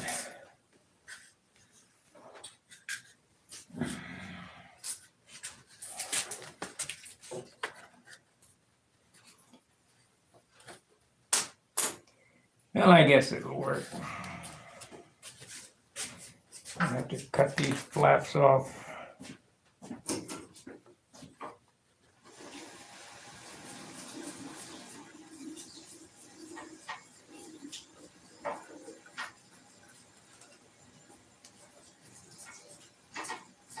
Right there.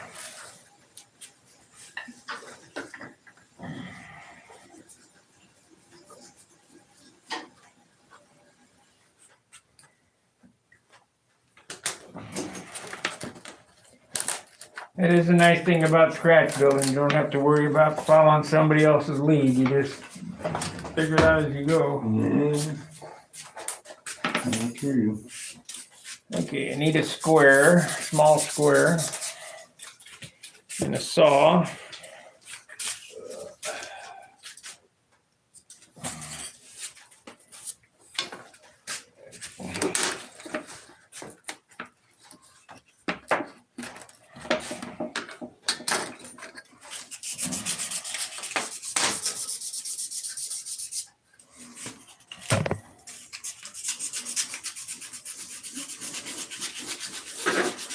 I was watching a video on YouTube, windy video, somebody posted up there, and he was talking about Walt Prey and his gunslinger and outlaw airplanes. Mm-hmm.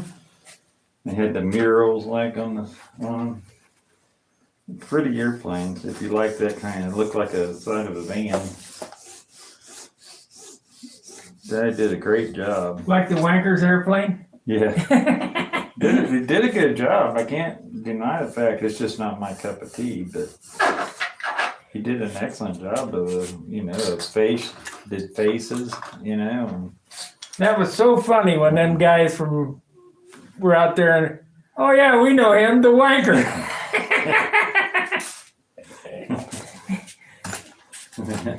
yeah.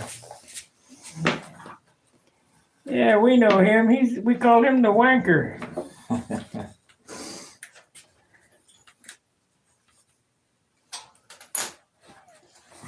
Oh, got a little bad report there.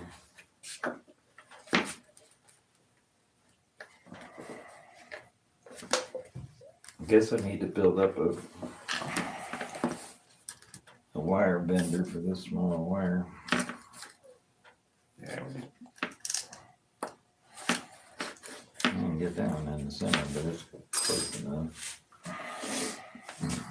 see, you're gonna cut most of it off. Where's that original piece of wire? My original horn that I made. I think I threw it away. Oh no, gotta have it. Yeah, that's all it has to be right there. My intention was just to solder it on that, but since you got the drill rod, Is this music wire or soft wire? it's music wire.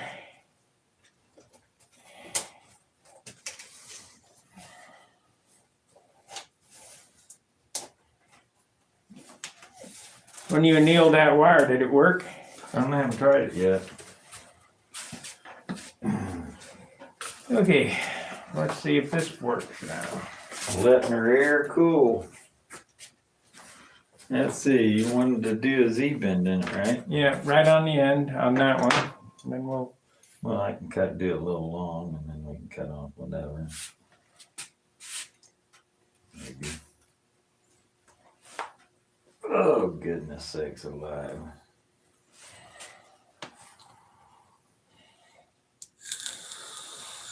my pliers are a little different than yours.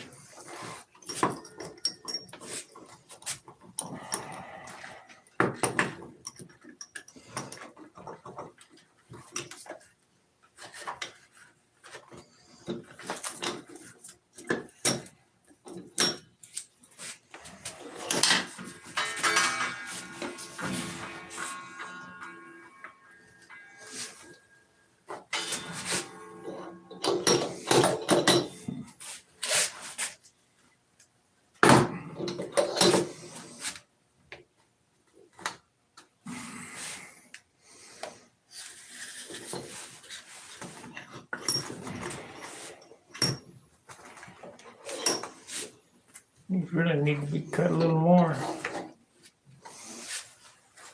These pliers aren't made for that heavy wire. I don't even know why I got these.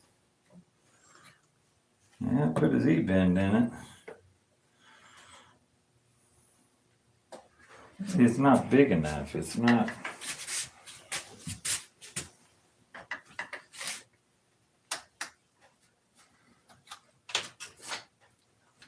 It bent without breaking. But...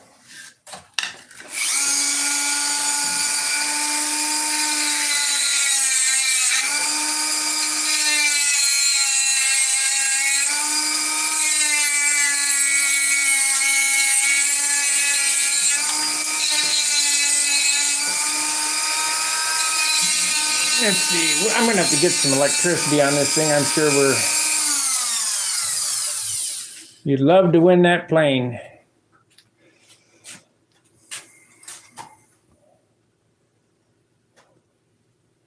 Jim's gonna send me another TD with a custom needle valve. See, that just doesn't put a deep enough bend in it because that wire's too heavy. Well, I did it. Well, your Z-bend wires are different.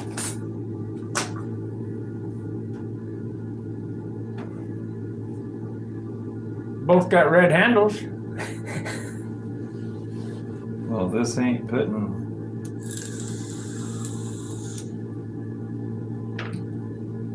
The geometry's off or something on these things. Because this is so tight that I can't even fit that in around there right. And that's thin. Yeah. That'll bind. You got a pair of lineman pliers we can drill a hole in? A hole for what? I make a Z-bender that will bend that with one hole and a pair of lineman pliers. I don't think I have a pair of lineman pliers, and I would do that too.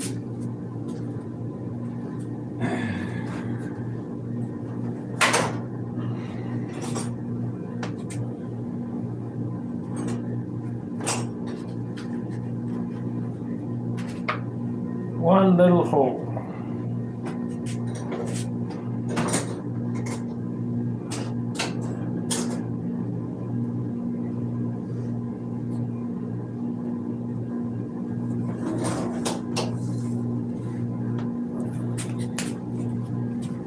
Let me see them vice grips.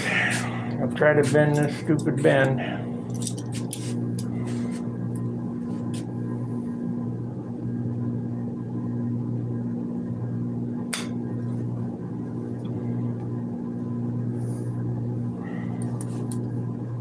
You want a full size set of vice grips? Yeah, it probably would help.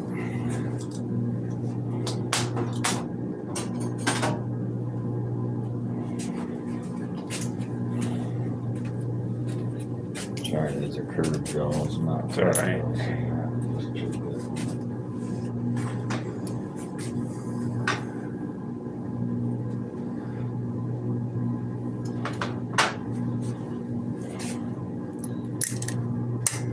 Just like when I was a kid.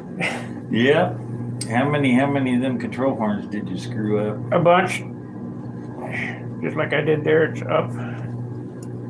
That's the whole problem. Then I'm making jigs. So now I gotta try to bend it down.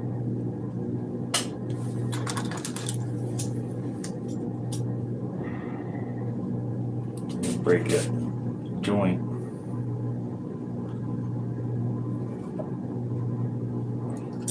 I grab it by a wire right beside of it. I'll do it, but it's pretty close now.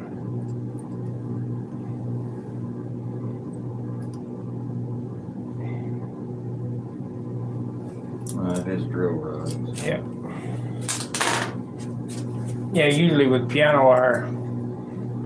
I've had it just snap on me too.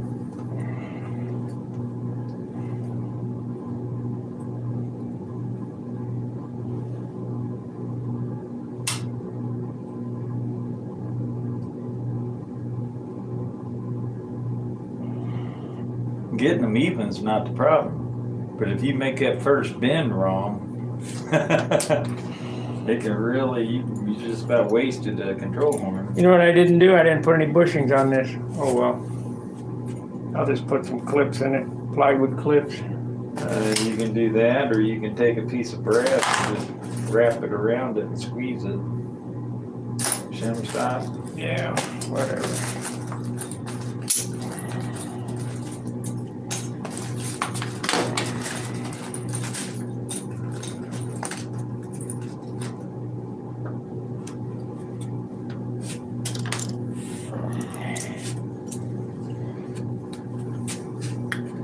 Which will work. See what I got. Oh, it's something in the way.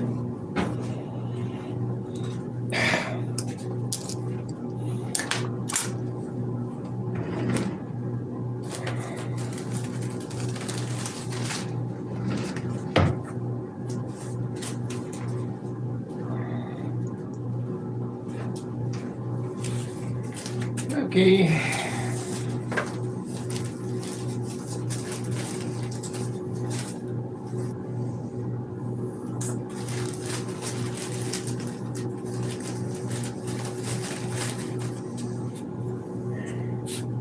Let me get some electricity on this phone before it dies.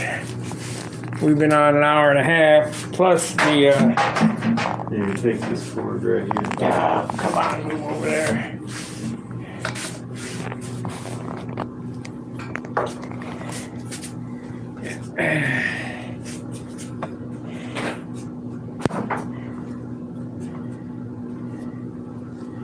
There we go. We got 18 watchers and 18 thumbs up. That's good.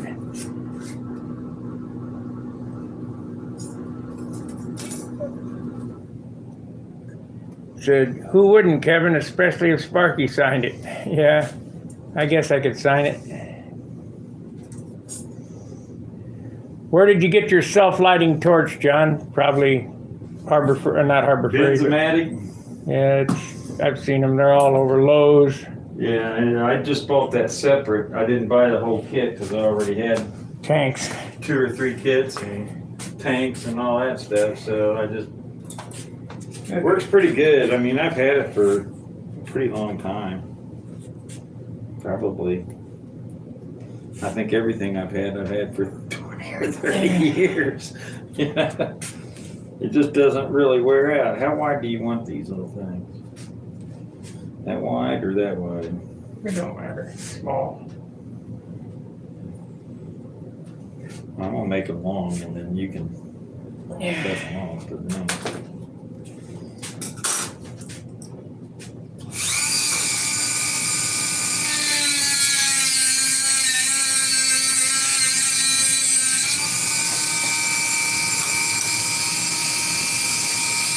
Yeah, that got hot.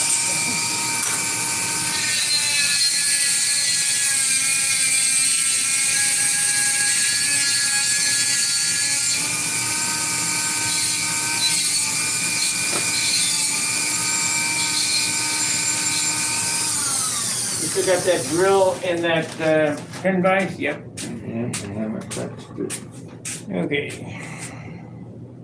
Let's see, that is drill rod.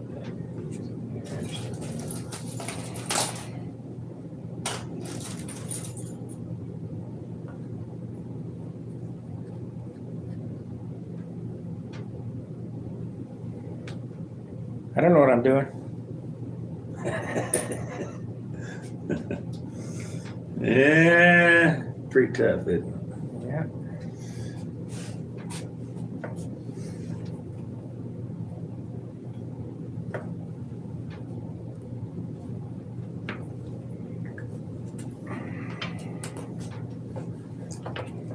Sounds to me like some guys are going to have to start building their own airplanes. Yeah.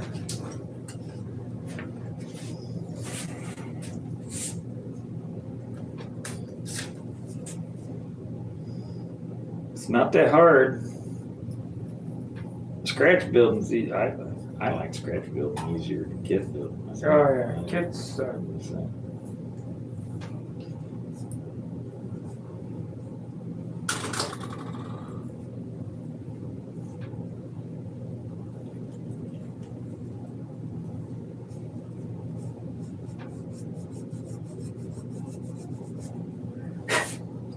Gonna be hard to get airplanes out of Russia.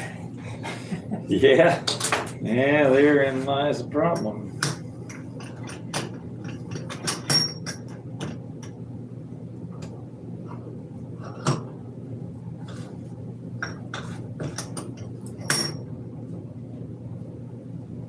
Because I'm not convinced.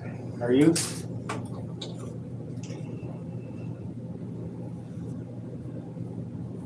I just think this whole world is pretty screwed up right now. At least. And I'm not so sure that this isn't all,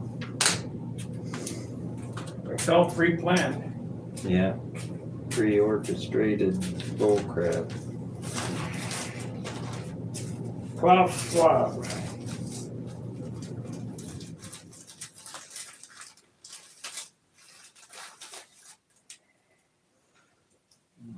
you want the snake to die, you gotta cut the head off. Pretty much. You can't threaten. No. This isn't a game where threatening works. You threaten a bully on the school ground. You don't threaten a dictator.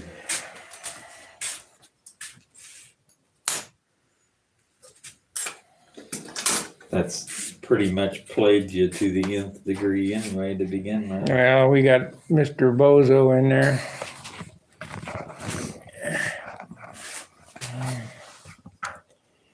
We got problems.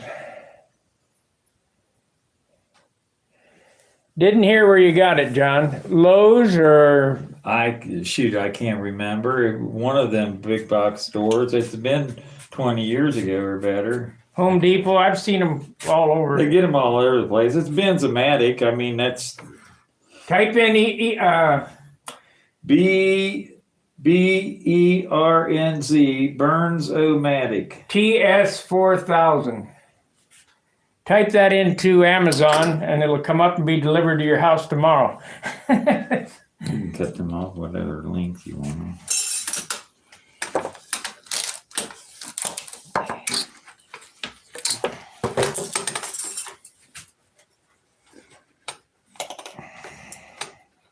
You haven't bent the elevator yet, have you? No, it's right there. Okay. It needs to be that exact same size as that.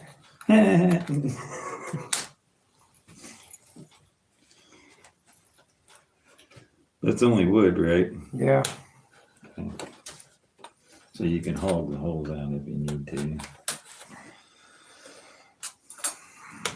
Okay, so you want me to drive it with that dead center, right?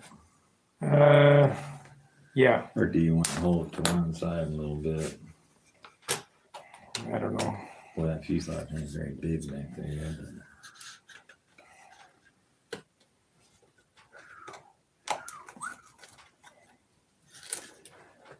That's gonna have to be a clevis back there, Z-bend, isn't it? Yeah, I'm thinking something.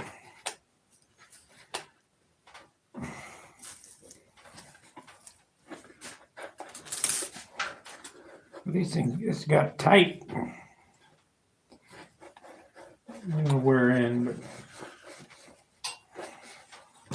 did a good job of bending that. It's bent the exact size of the wire. Yeah, I'm sure.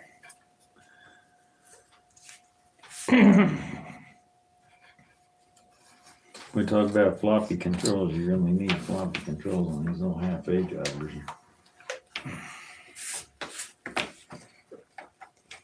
We'll get it loosened up somehow.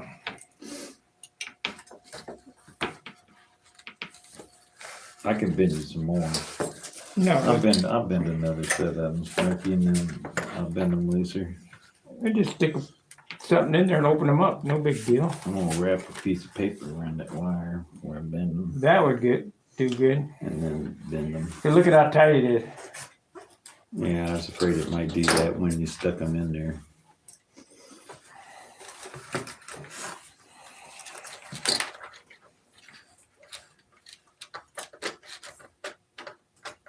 Let's check the control throw. Just make sure we got enough there.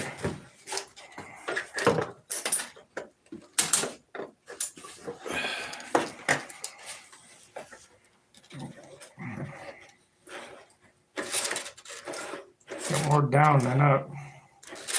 Go up all the way. Hitting right there. I don't think the belt cranks. No, the bell crank will do a 360 in there. So I guess I gotta cut some more of that out, huh? Keep carving away at it sooner or later. It'll be gone. Let's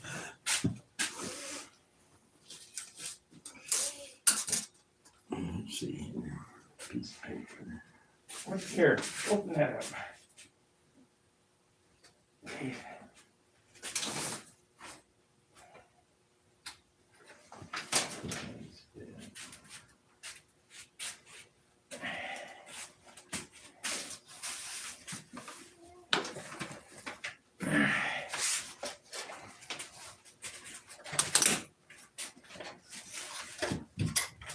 spend just as much time on controls on the little one here as I do a big one. Yeah. Maybe more. That'd be more precise. Yeah, that is way too tight.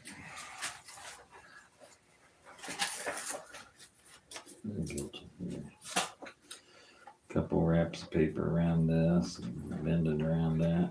Just one wrap would do it.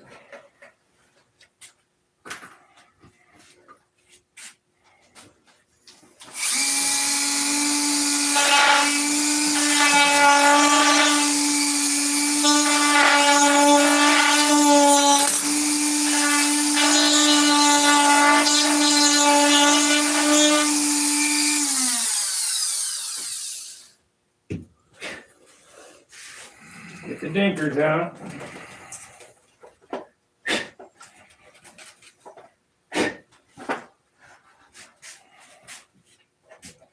Oh yeah, it'll go around now.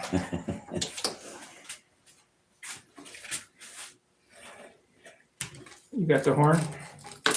Yeah, I got the elevator horn. What happened to the flap horn? Here it is. Here's one.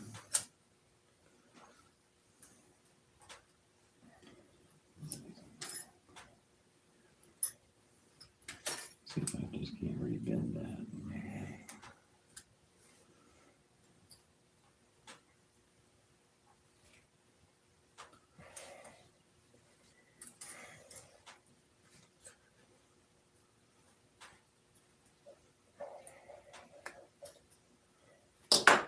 That's better.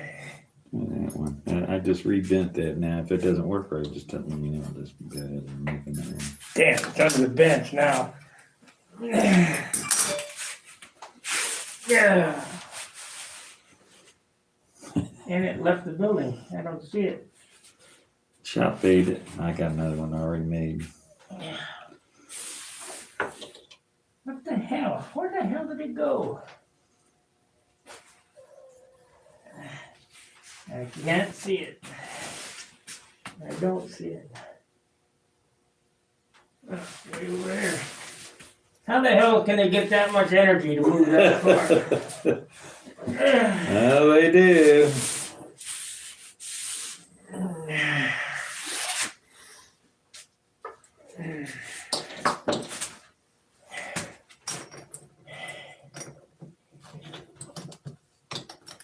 Okay.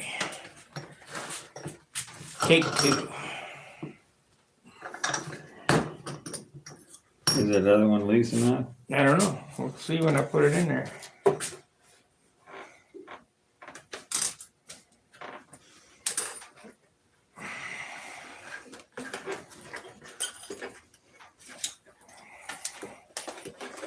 Yeah, much better. Here's a bigger one. I don't need it.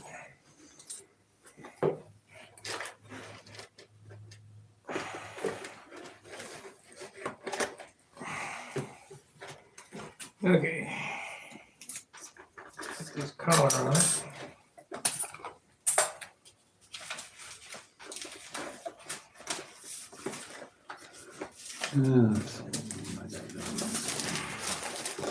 Look how much down we got. I mean, that's. I still ain't got a whole lot of That's it. up. Yeah, that's And up. your push rod needs to be longer. See, right there is neutral, Yeah. and it should be there.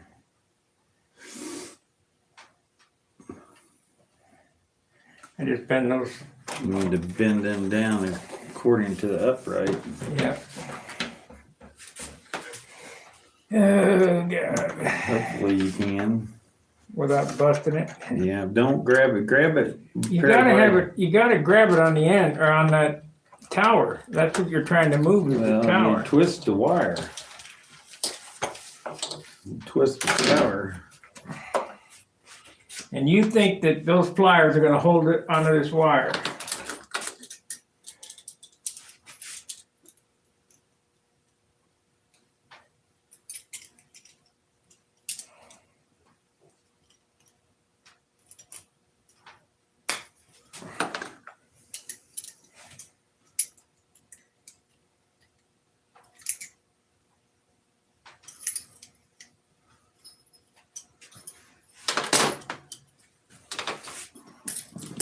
Did it move? Yeah.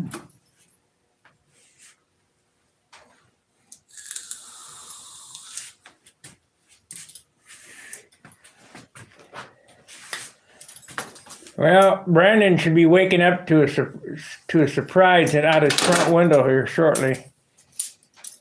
You guys definitely motivate me to make some of these beautiful planes. Thanks. No problem, Fred.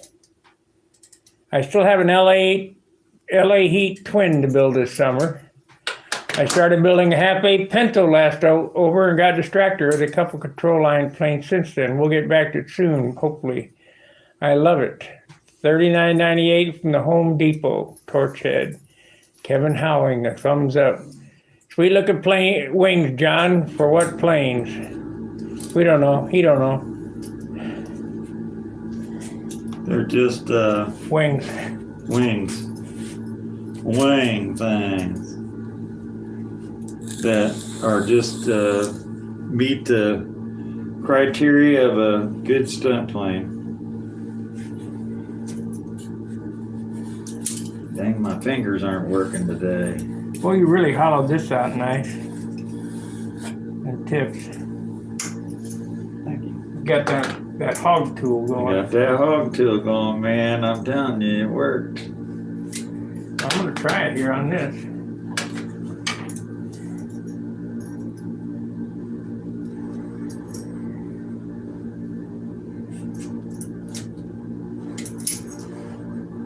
Yeah, I can bend that too far.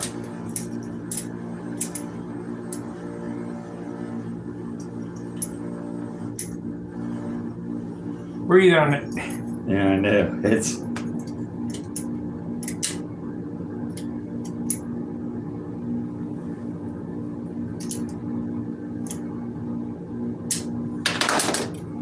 I bet we still got the same problem. I had moved it a little. I can move it. I can move it a quarter inch.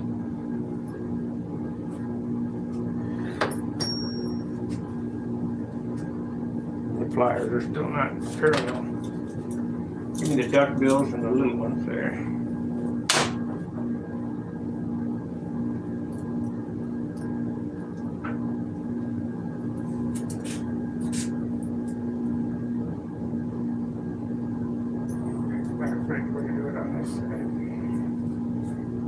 Put it right behind the flat spot. Damn, John.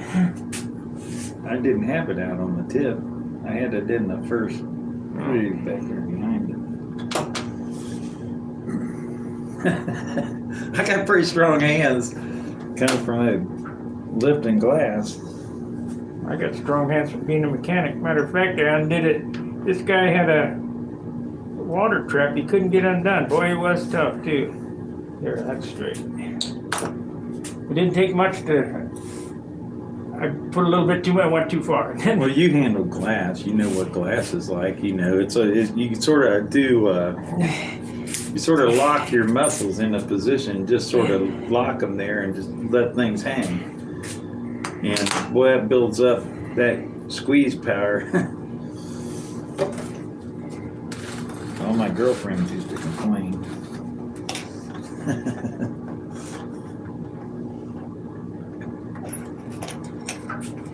Get your hands all calloused up and everything, and then you got strong hands from that lifting. Okay. Give her another try. Make a rude, crude statement, but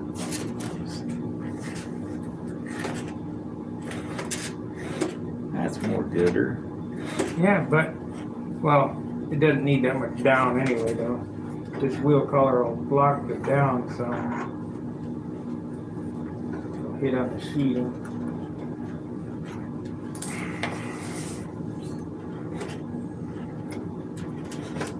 Yeah, it's about the same, isn't it?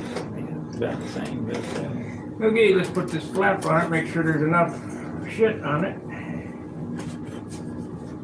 Then I drill one hole, we can start putting it together. gonna do the elevator horn. Yeah, oh yeah.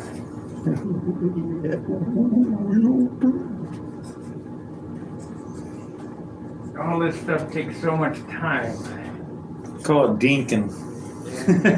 Tinkering We around. gotta dink around with all this stuff. And it does, it takes an amazing amount of time. I come down here the other day, and I was down here for 5 hours. And they get nothing done. It didn't look like I got anything done, Oh yeah, that's perfect. but there was just a bunch of just little crap. Oh, that's great. That's great. Probably got a little bit more up than does down.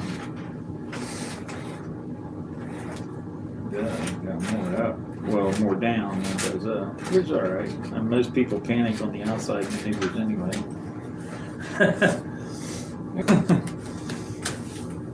We won't last It's that pretty long. close.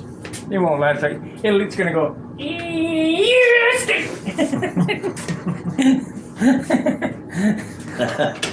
That's a possibility. High possibility. Or I should say highly probable. Now we need to whiff this. Good old Android. Put some more on there. Can't smell it. That's dried down already. You got any Aerogloss? No, no. I don't think so. I open up Aerogloss in the shop once in a while. Ambroid, Aerogloss. Down in the basement sniffing glue. Come out of the basement all starry-eyed. Mom's been there. You been down there gluing stuff again, haven't you? How'd you know? Well, your eyes are bloodshot. There you go. Take a good whiff of that smelling sauce. Yeah, but it's not. It's lost losing its stuff. It's losing it. It's losing its mojo. Yeah. At least I got these done now. Nothing else got the. I'd like to get it together today.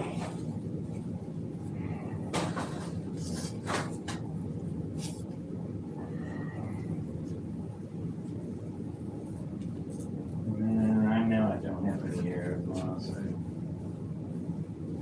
Your old lady would freak out anyway. Yeah, she would. What's that smell? What are you doing down there? You're not painting down there in the basement, are you? Not yet.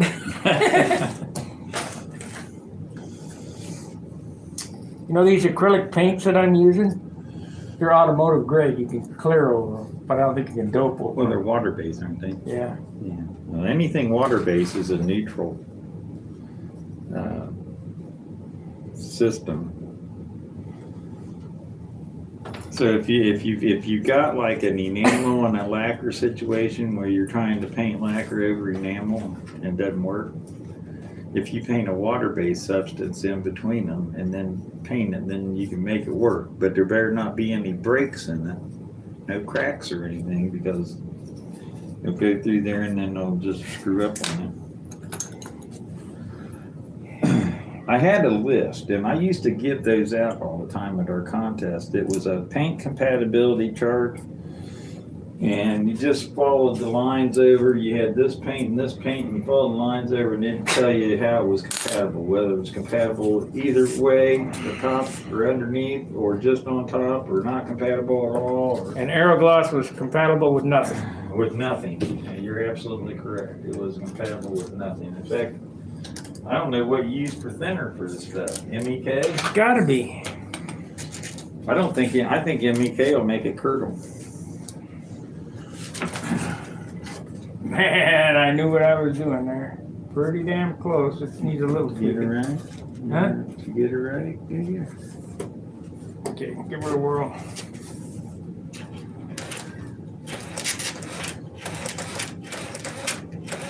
Good enough? Hold it up. It's got a lot more up. More down than up. Or more down. That don't matter. I mean, that's plenty of up. So if it's got a little more down, that's plenty of throw, It'll go. period. Yeah, stick. You might do that on takeoff. Might just That means the elevator's gonna have a lot of up and down. Oh, same amount as that. Same amount as that. Should be 1 to 1. Yep. If you drill them at the same time, which is fine. I used to give all my airplanes when I was young. I give them, they'd go through 90 degrees, man. Does this Z-bend work in this or not? Well, I put a Z-bend on the end of it, but it fits so tight that It'll be fine. We'll just have to tweak it to like so. We'll use this in the back and then bend the front and put a wheel collar on. Oh, you can't put a wheel collar on it. Oh yeah, I yeah, guess. you can. I guess I got enough room. Except it'll hit the wing.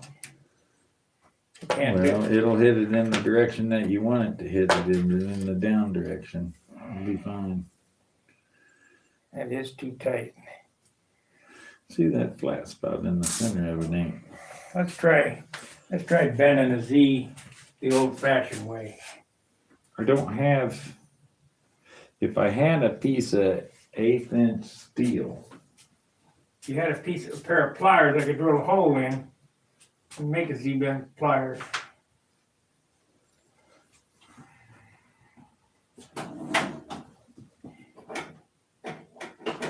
If I can remember how to do it.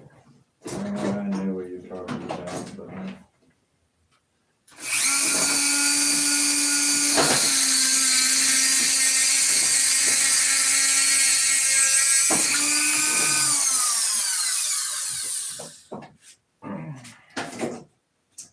Big pair of climbs. oh yeah. That's what I did mine in. It's just one hole for this wire to sit in to hold it. Let's see how you can make a Z-bend with just one hole. Yeah, you gotta trust me.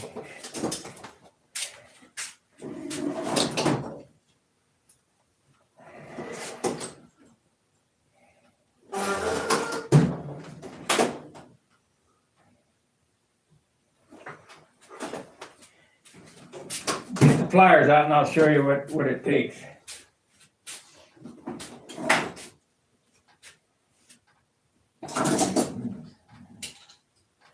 So these ain't climbing. These won't, you need something with a square head on it. Well, I don't have any down here.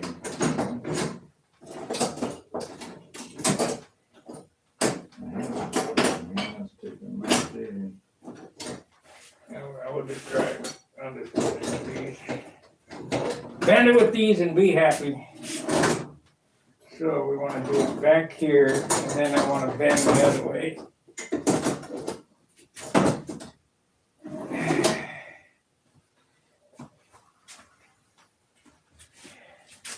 Now I need a pair of needle nose to grab it to go back the other way.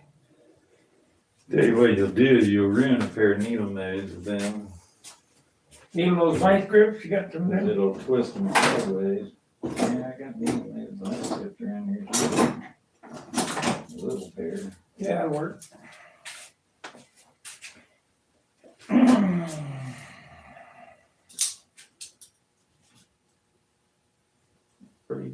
Pretty big Z-bend there. Yeah, I know. Need a piece of 1/8 inch steel. I wonder if I could drill a hole in a piece of metal and bend it. It only takes one hole to bend the damn thing.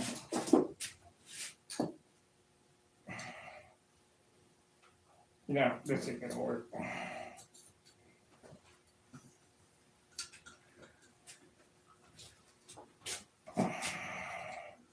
That's too much. Yeah, that ain't gonna do it.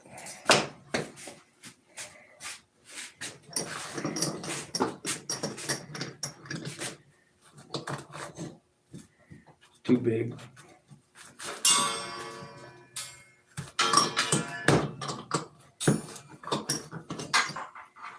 I bet we could drill a hole in this vise and do it.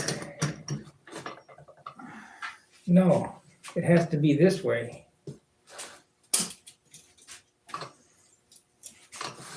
It's a huge Z-bend. Now you're out of annealed stuff because I only annealed about 2.5 inches on the end of it. It needs to be drilled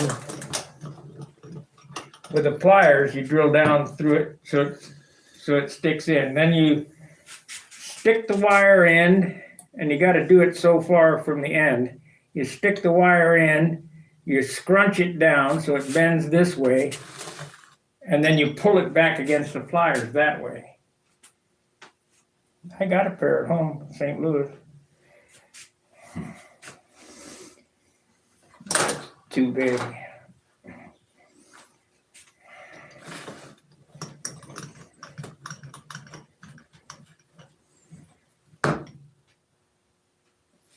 Yeah. Be kind of hard to drill it with that. With a pair of Kleins, I drilled down this way, right on the edge. Yeah. And you go whoop, whoop, and just bend it.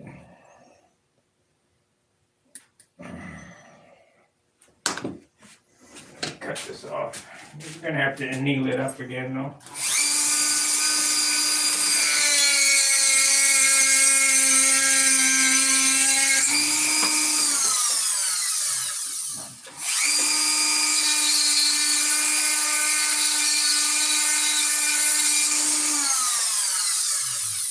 Why do you need that big heavy?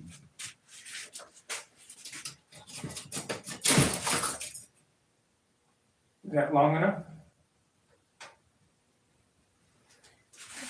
Probably. Might have to bush it now. The push rod needs to be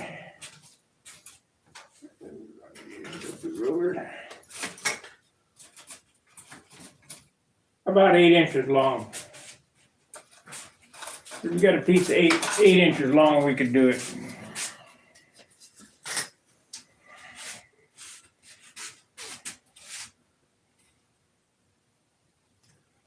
Almost 8 inches.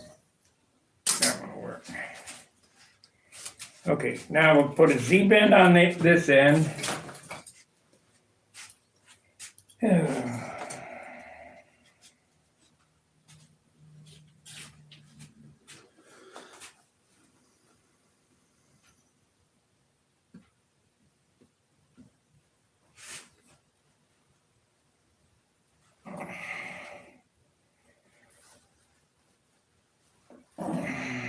I don't think I did it right. I didn't. That thing really puts a big cut in that, doesn't it?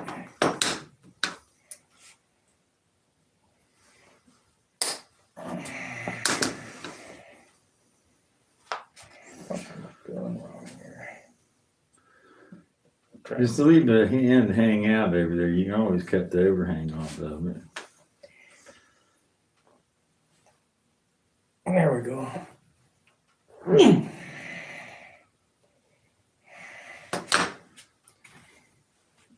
This needs to go in the elevator horn.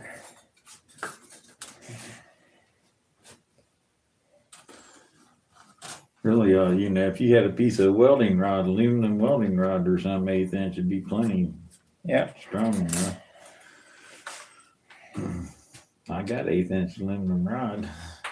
Man, it was 16th inch. Okay, there we go. Finally. Now, the hardest part, you got to bend that exactly like that. Yeah.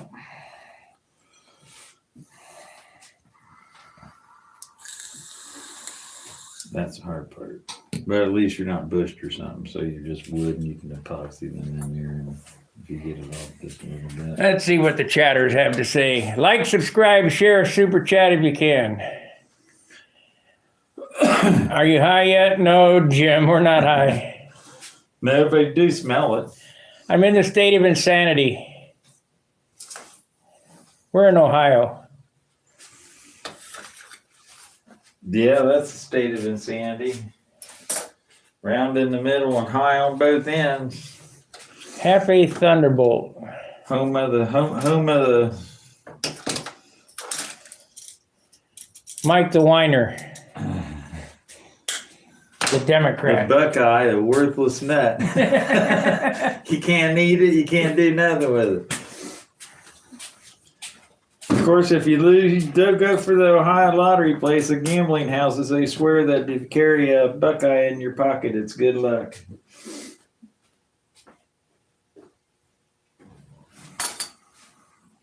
Shit, I had Dr. Pepper here. What do you know? Been here a while, I guess. I put two bottles in there. That's because I got a can of Dr. Pepper left in Oh, there. do you? Okay. We're close. We're close to getting it together. Then it's going to be tinkering to get that wing sanded.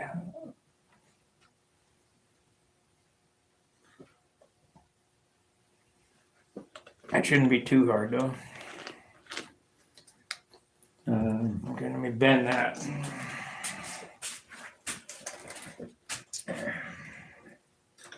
Here, let me get you a better magic marker, one that works.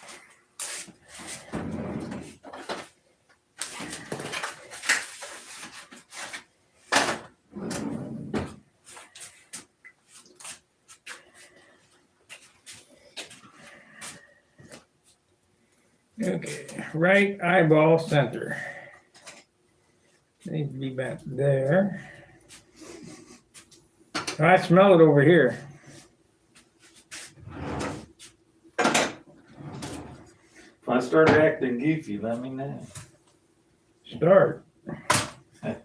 Start, yeah, you're right. Start. I don't have to start, but I have goofy all the time. Okay, so.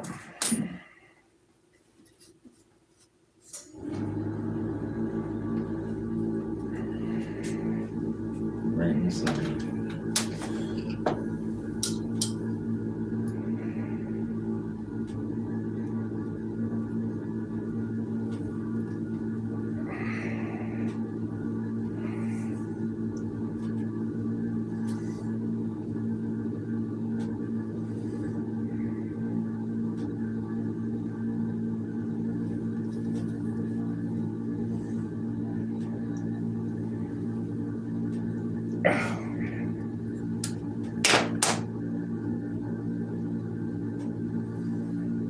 That's easy to tweak. It's the vertical part of it that if you get screwed up, as you know. And I had Tom Dixon and Tom Morris both on me at Brodeck one year. Why you build that control horn bending jig for? You don't need that. Just take your pair of pliers and bend them things. Yeah, I said, okay, yeah. great. I said, that's great when you're making them things. You got 100 of them sitting there underneath of you. But if you're having to pay 8 or 12 bucks a piece for the doggone things, and you bend one wrong and you can't tweak it, learn your lesson real quick. Sorry guys, but that's exactly what happened.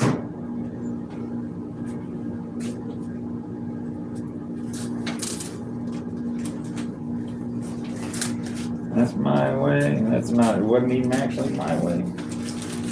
Learned that from Derek Moran. Derek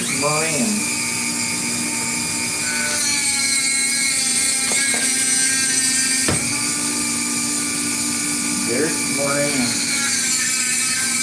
Bending jig. You get it right? I don't know. I'm gonna have these ears cut off to see if I can get it in there. It's only wood, I'll just drill it out. It's only wood, yep.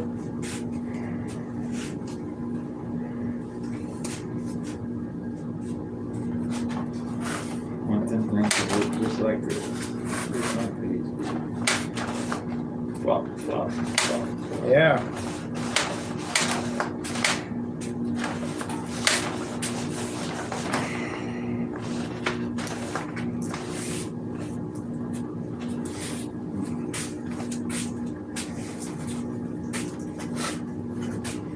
This one goes on this side, so this goes here. These wings aren't the same. You guys are looking at them wings on that table there. They're not the same wing.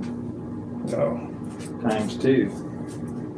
One's an SV wing and one's a Geo One's a good wing, one's a half-ass wing. They don't say that because the doggone SVs are winning many a contest out there.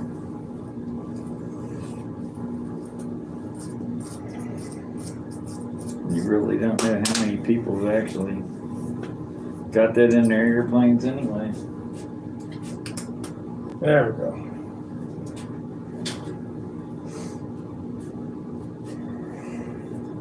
I can't see a pencil line making a big difference in anything.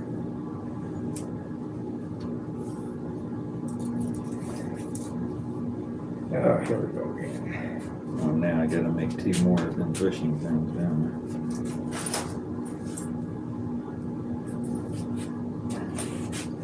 I don't think I'm gonna bush the back because there's not much room in there. Because they get caps on them anyway.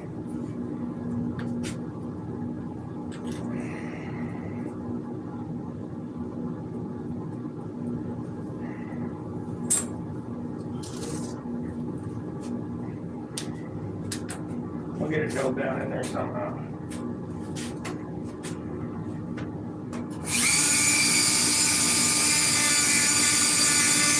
Alright, I'm gonna do it.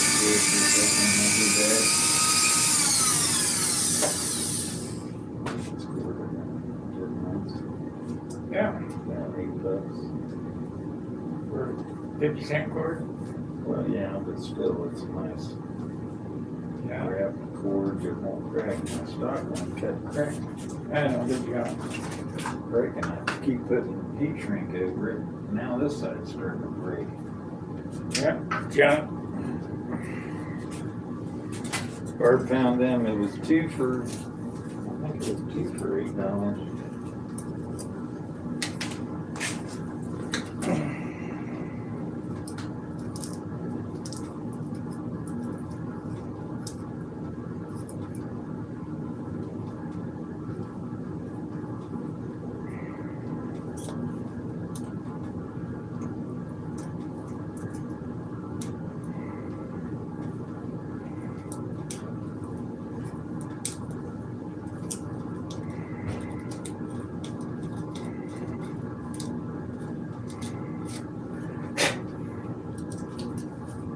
Ah, bitch.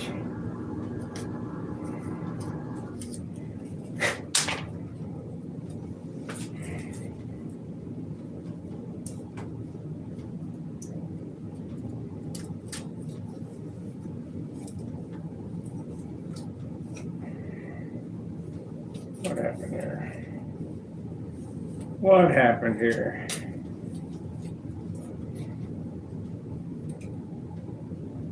Man, it's way off.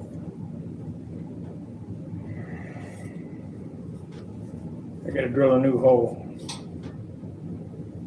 Only wood.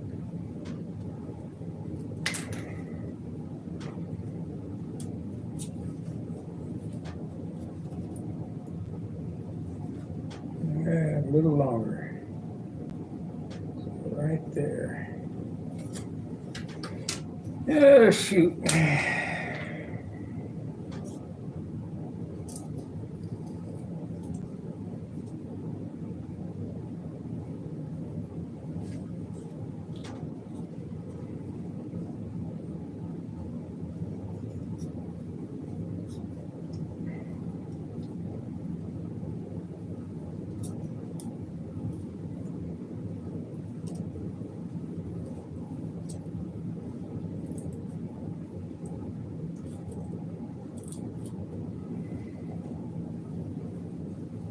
Not much education today, guys.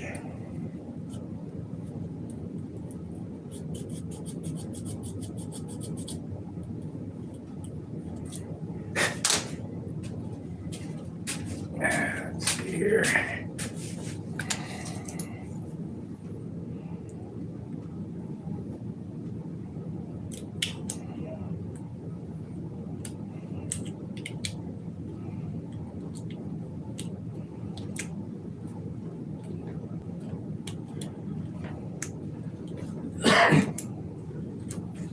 Got a pizza on the way. What? Pizza on the way. Boy. Pizza.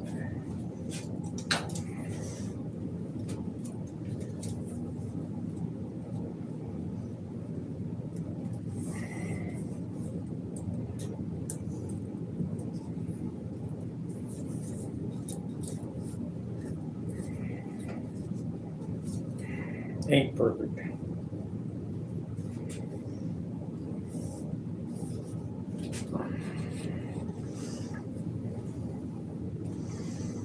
It's off to one side, just like I needed it.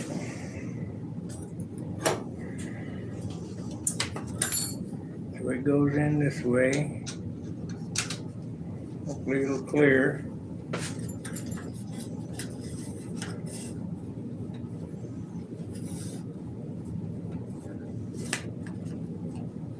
Of course, that thing's in the way. Now we'll just have to Just to grind out whatever you gotta grind out for it. put it You together. can slide that forward and back. Right. I didn't cut the slots so that when the push rod was bent, it just neutralized it wherever it lands, it lands. Yeah. Cut it good. Good for it. Okay, let's see what we got here. 23 likes and 14 watchers. Just winging it.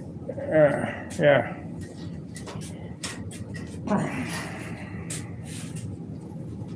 Okay, let's cut that off.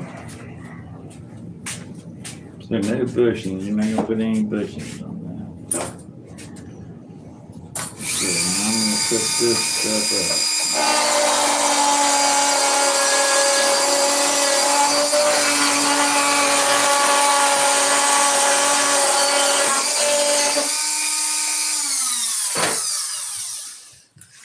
And you're just gonna put an L bend on that end, right? Right.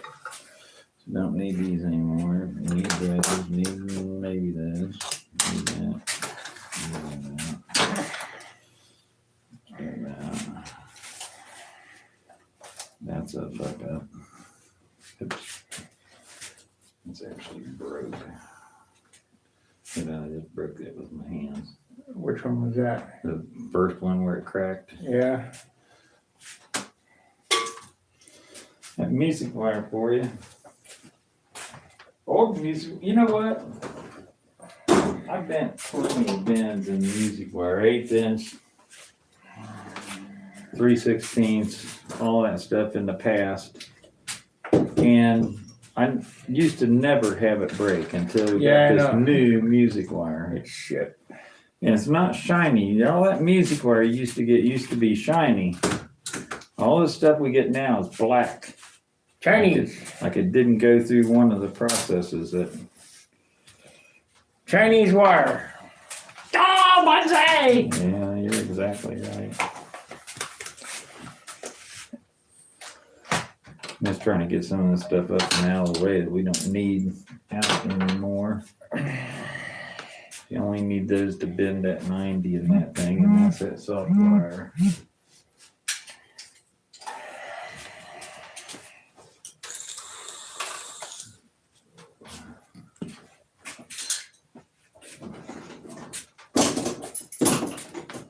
How much was that Hagen bit? About $15 or $16. Not bad. I wish you'd have got me one. Only had one. Well, that ain't no good. We might have more. I know. I probably can order it from Amazon. I wanted one bigger than that. And I think they make one if you go to the manufacturer. They made in the USA. What do you think that'll do to you? Oh man, it'll eat you up.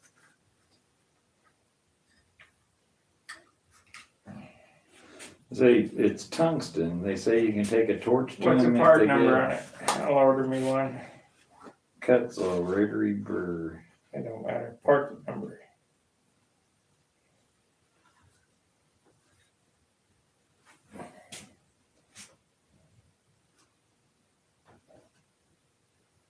Yeah, there's gotta be a part number on it. I probably could scan it, use the I barcode. don't know if that S38 S-38-E. Let's look. S-38 E. it's there.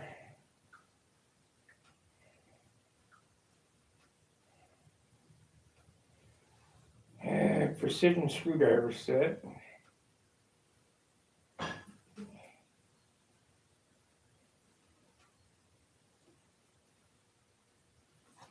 Spell the name of that thing. Kutzall. Kutzallo.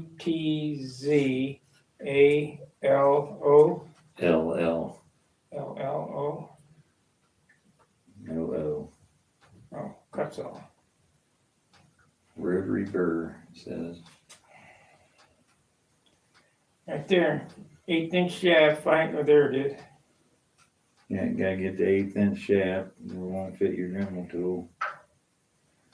This is a 3/8. 3/8 by 3/8. I don't know if they make a 1/2 inch by 1/2 with a 1/8" shank or not.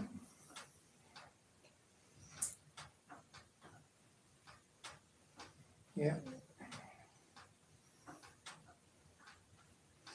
So I wanted even bigger than this. I wanted, heck, if I could have gotten one with a ball on it that was 3/4 or 5/8 or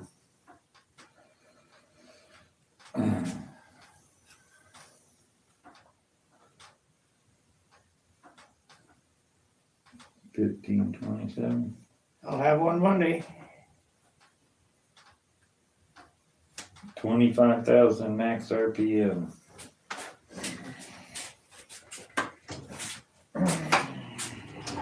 That worked pretty good. Okay, let's see. In a state of bliss building, yeah. I guess if you could call it that.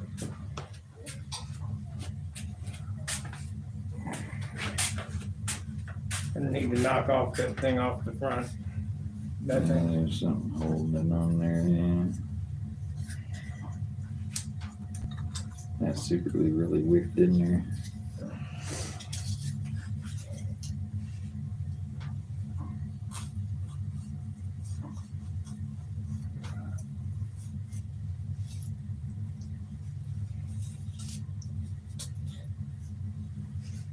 Doesn't have to be perfect anyway. It ain't gonna win the Nats.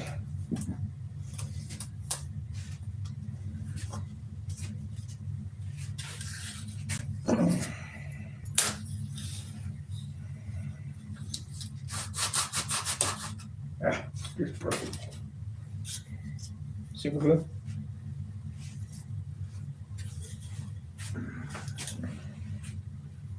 Pretty fragile. Plugged up, of course.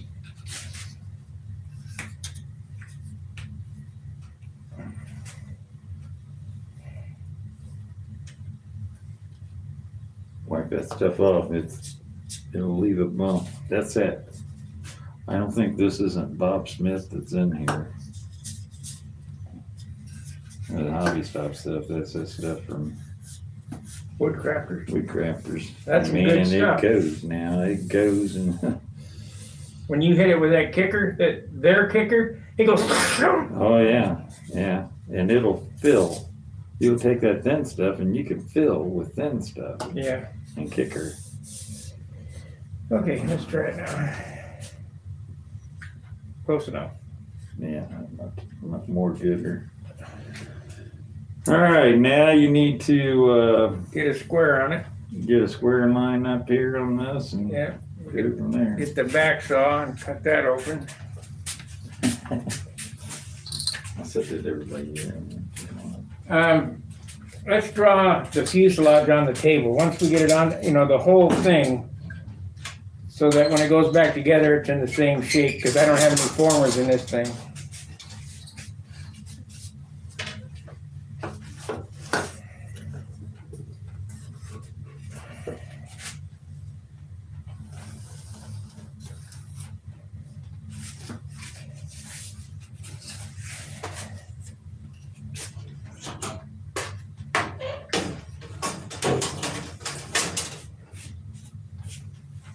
Okay, we got some little pulsive triangles or something.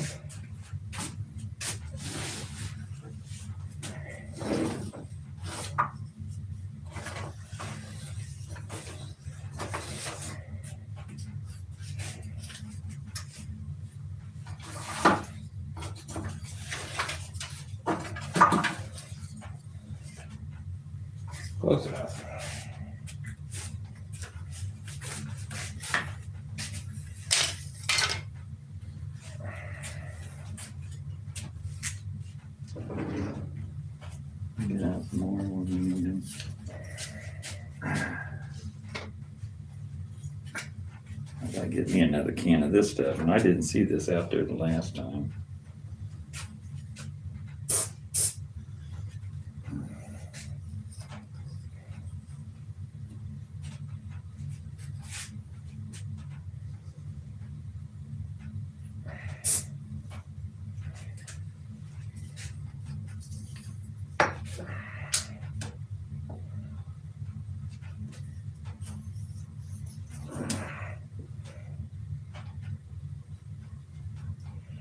I'll get the camera and bring it around. I mean, I've shown this a dozen times.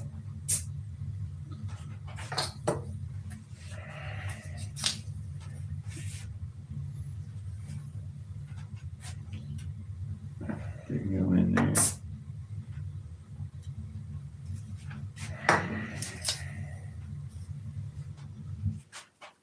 What's going on here? Allow for your flaps. Well, I guess you don't really have to, but you gotta allow for the length of the horn.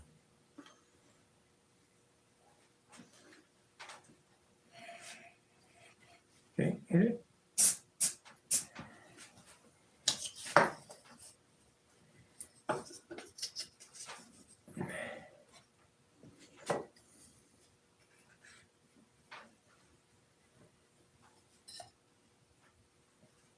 Oh, shoot.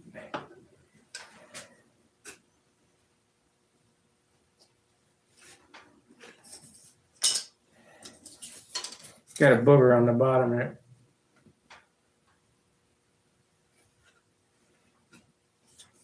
It does too. Take that sanding block from there.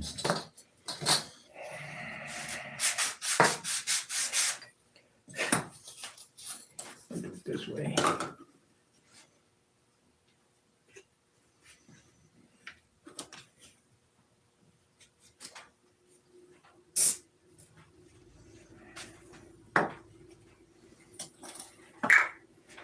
Okay, should have had two more here, really. I'll hold that. Another one. No, I'll use this one.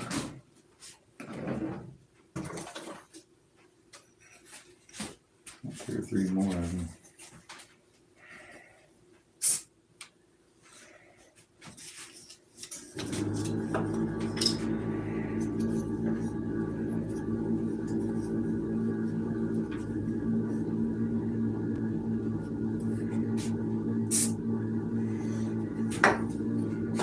Okay, what I did here is do a straight line, put the fuselage on that line, kind of we jigged it up here, and now I'll cut it open.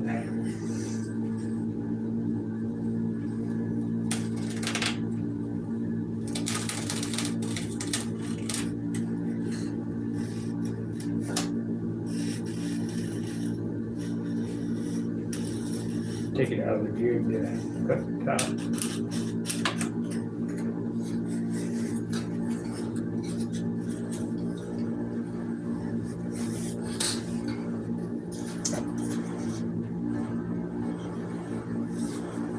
Cut it back here. Hold on to it.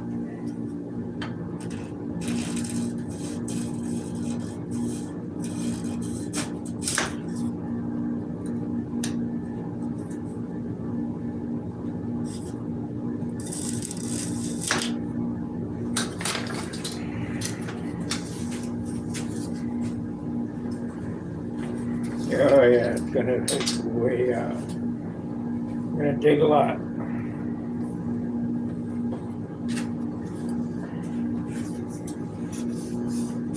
How far up in there was this go? Probably not for shit. Let's see here. Width is up and width is down. The short side is down. The short side is down. Side. So it goes on Short like side's that. up, No, isn't it? goes The on. short side on that's down, It goes on just. just like that. This is up. This goes on like this.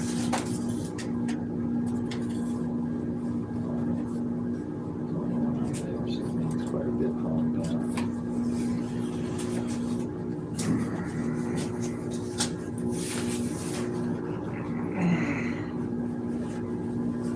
the stout wing, isn't it? Yeah, that'd make a stab for a big plane.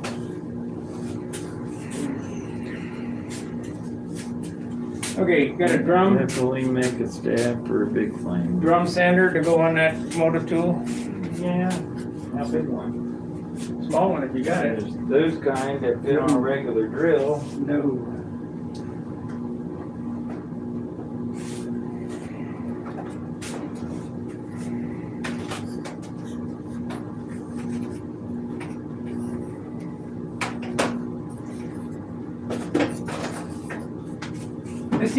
This even feels stout, doesn't it? This Yeah, it's helpful.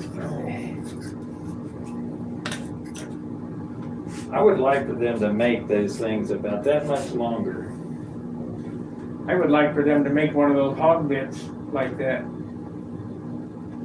They might. You got to look on that site. They make 50 million different kinds of them things.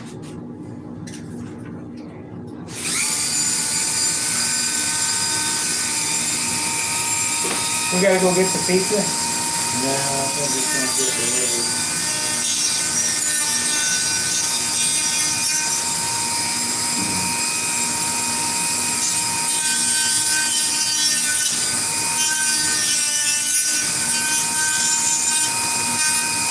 Start by knocking the doubler off.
No, we could.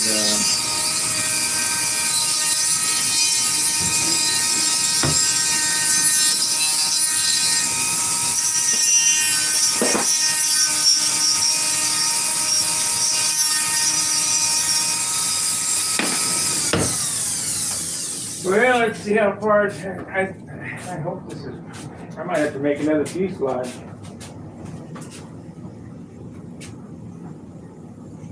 No, it'll be fine. We'll get it on there. What are you doing? Need to whittle it a little more. I had its first crash already. Held up okay. Watch out, there's a big lane all over the place there.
Yep, had its first crash already.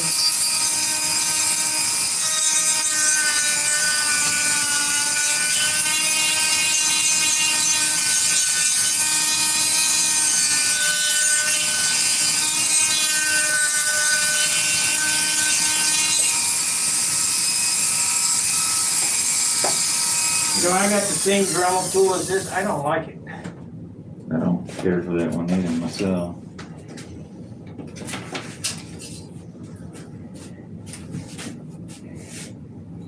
It's awkward. Yep, too big. So I need to take a little bit more off that.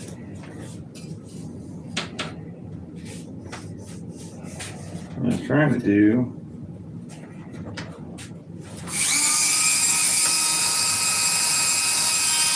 Make the shape of the wing.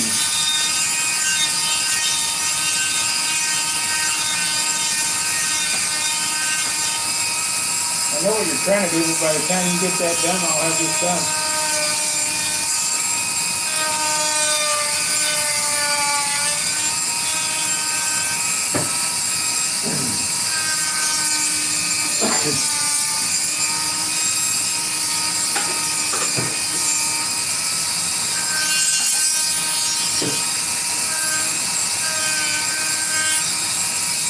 I was gremeling in a trash bag,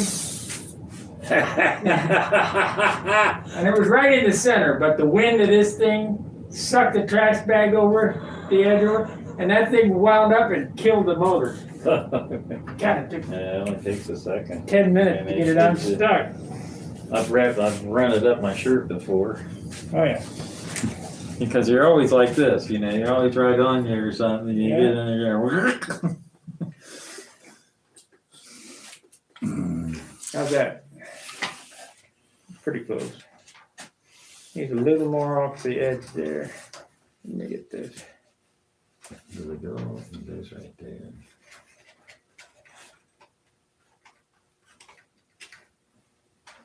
Yeah, it needs all around that. It looks like this side's thinner than this side too. You have to look at that, see how that.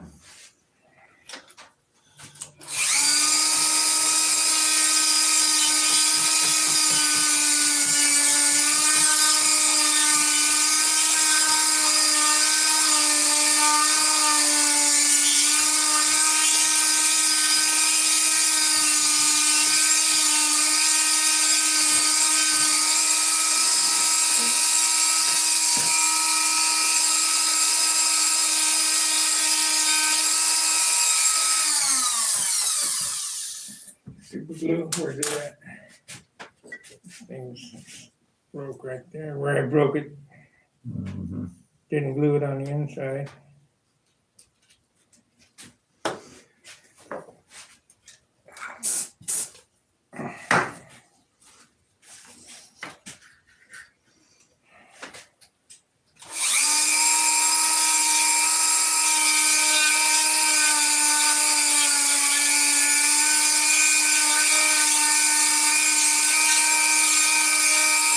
Great adjustable lead-out guide in this thing? No.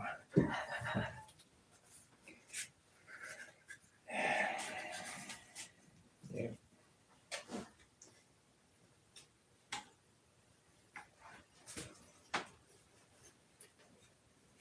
A little more right here. I think you need to take off this a little bit. And maybe just a little touch there, because see the, not the same thickness.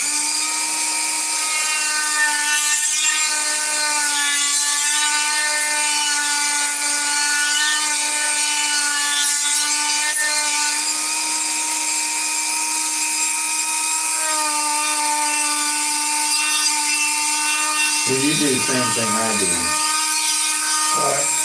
Stand that at an angle. Yeah. Don't stand it flat. Yeah. And that way you don't really screw up. You can creep up on this stuff.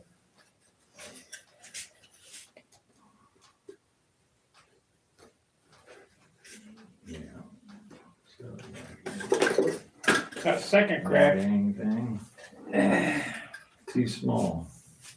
What's too small? All this stuff. Yeah. Okay, you got it See, now. you're huge around here, Yeah, and you're a little tight right there. okay.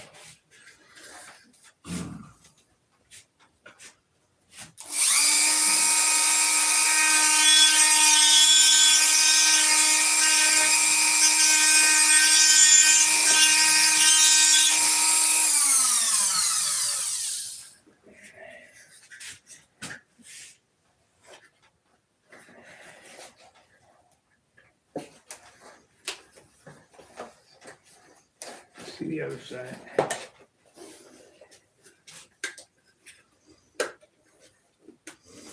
Superfill. Yeah. It's all right if it fits a little snug as long as it goes all the way up in there. Yeah. Are you gonna cut that monocoat away from it or anything, or are you just gonna Just glue it on there. glue it on there?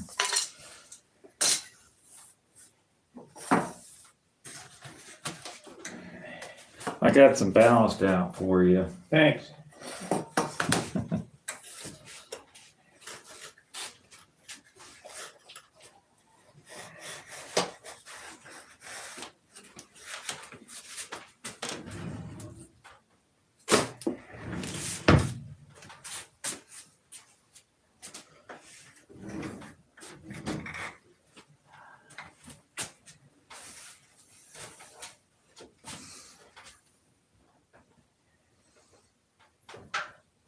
That's where it goes. I gotta make this fit Yeah. No. just as much finagling. I think for the most part, you'll have to look at these thicknesses right here.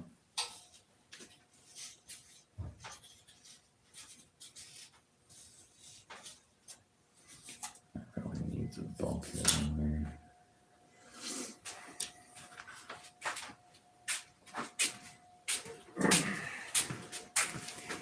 Yeah, let's see what the boys say. Sparky, you going to silk the second one? No, I don't use silk. I'll silk span it if I build another one. I'm thinking about doing I-beam wing on the second one. Yeah. Pizza. Food's on. All right, guys, it's lunchtime. We'll be back after lunch. Stay tuned. Let's go, Brandon. See ya.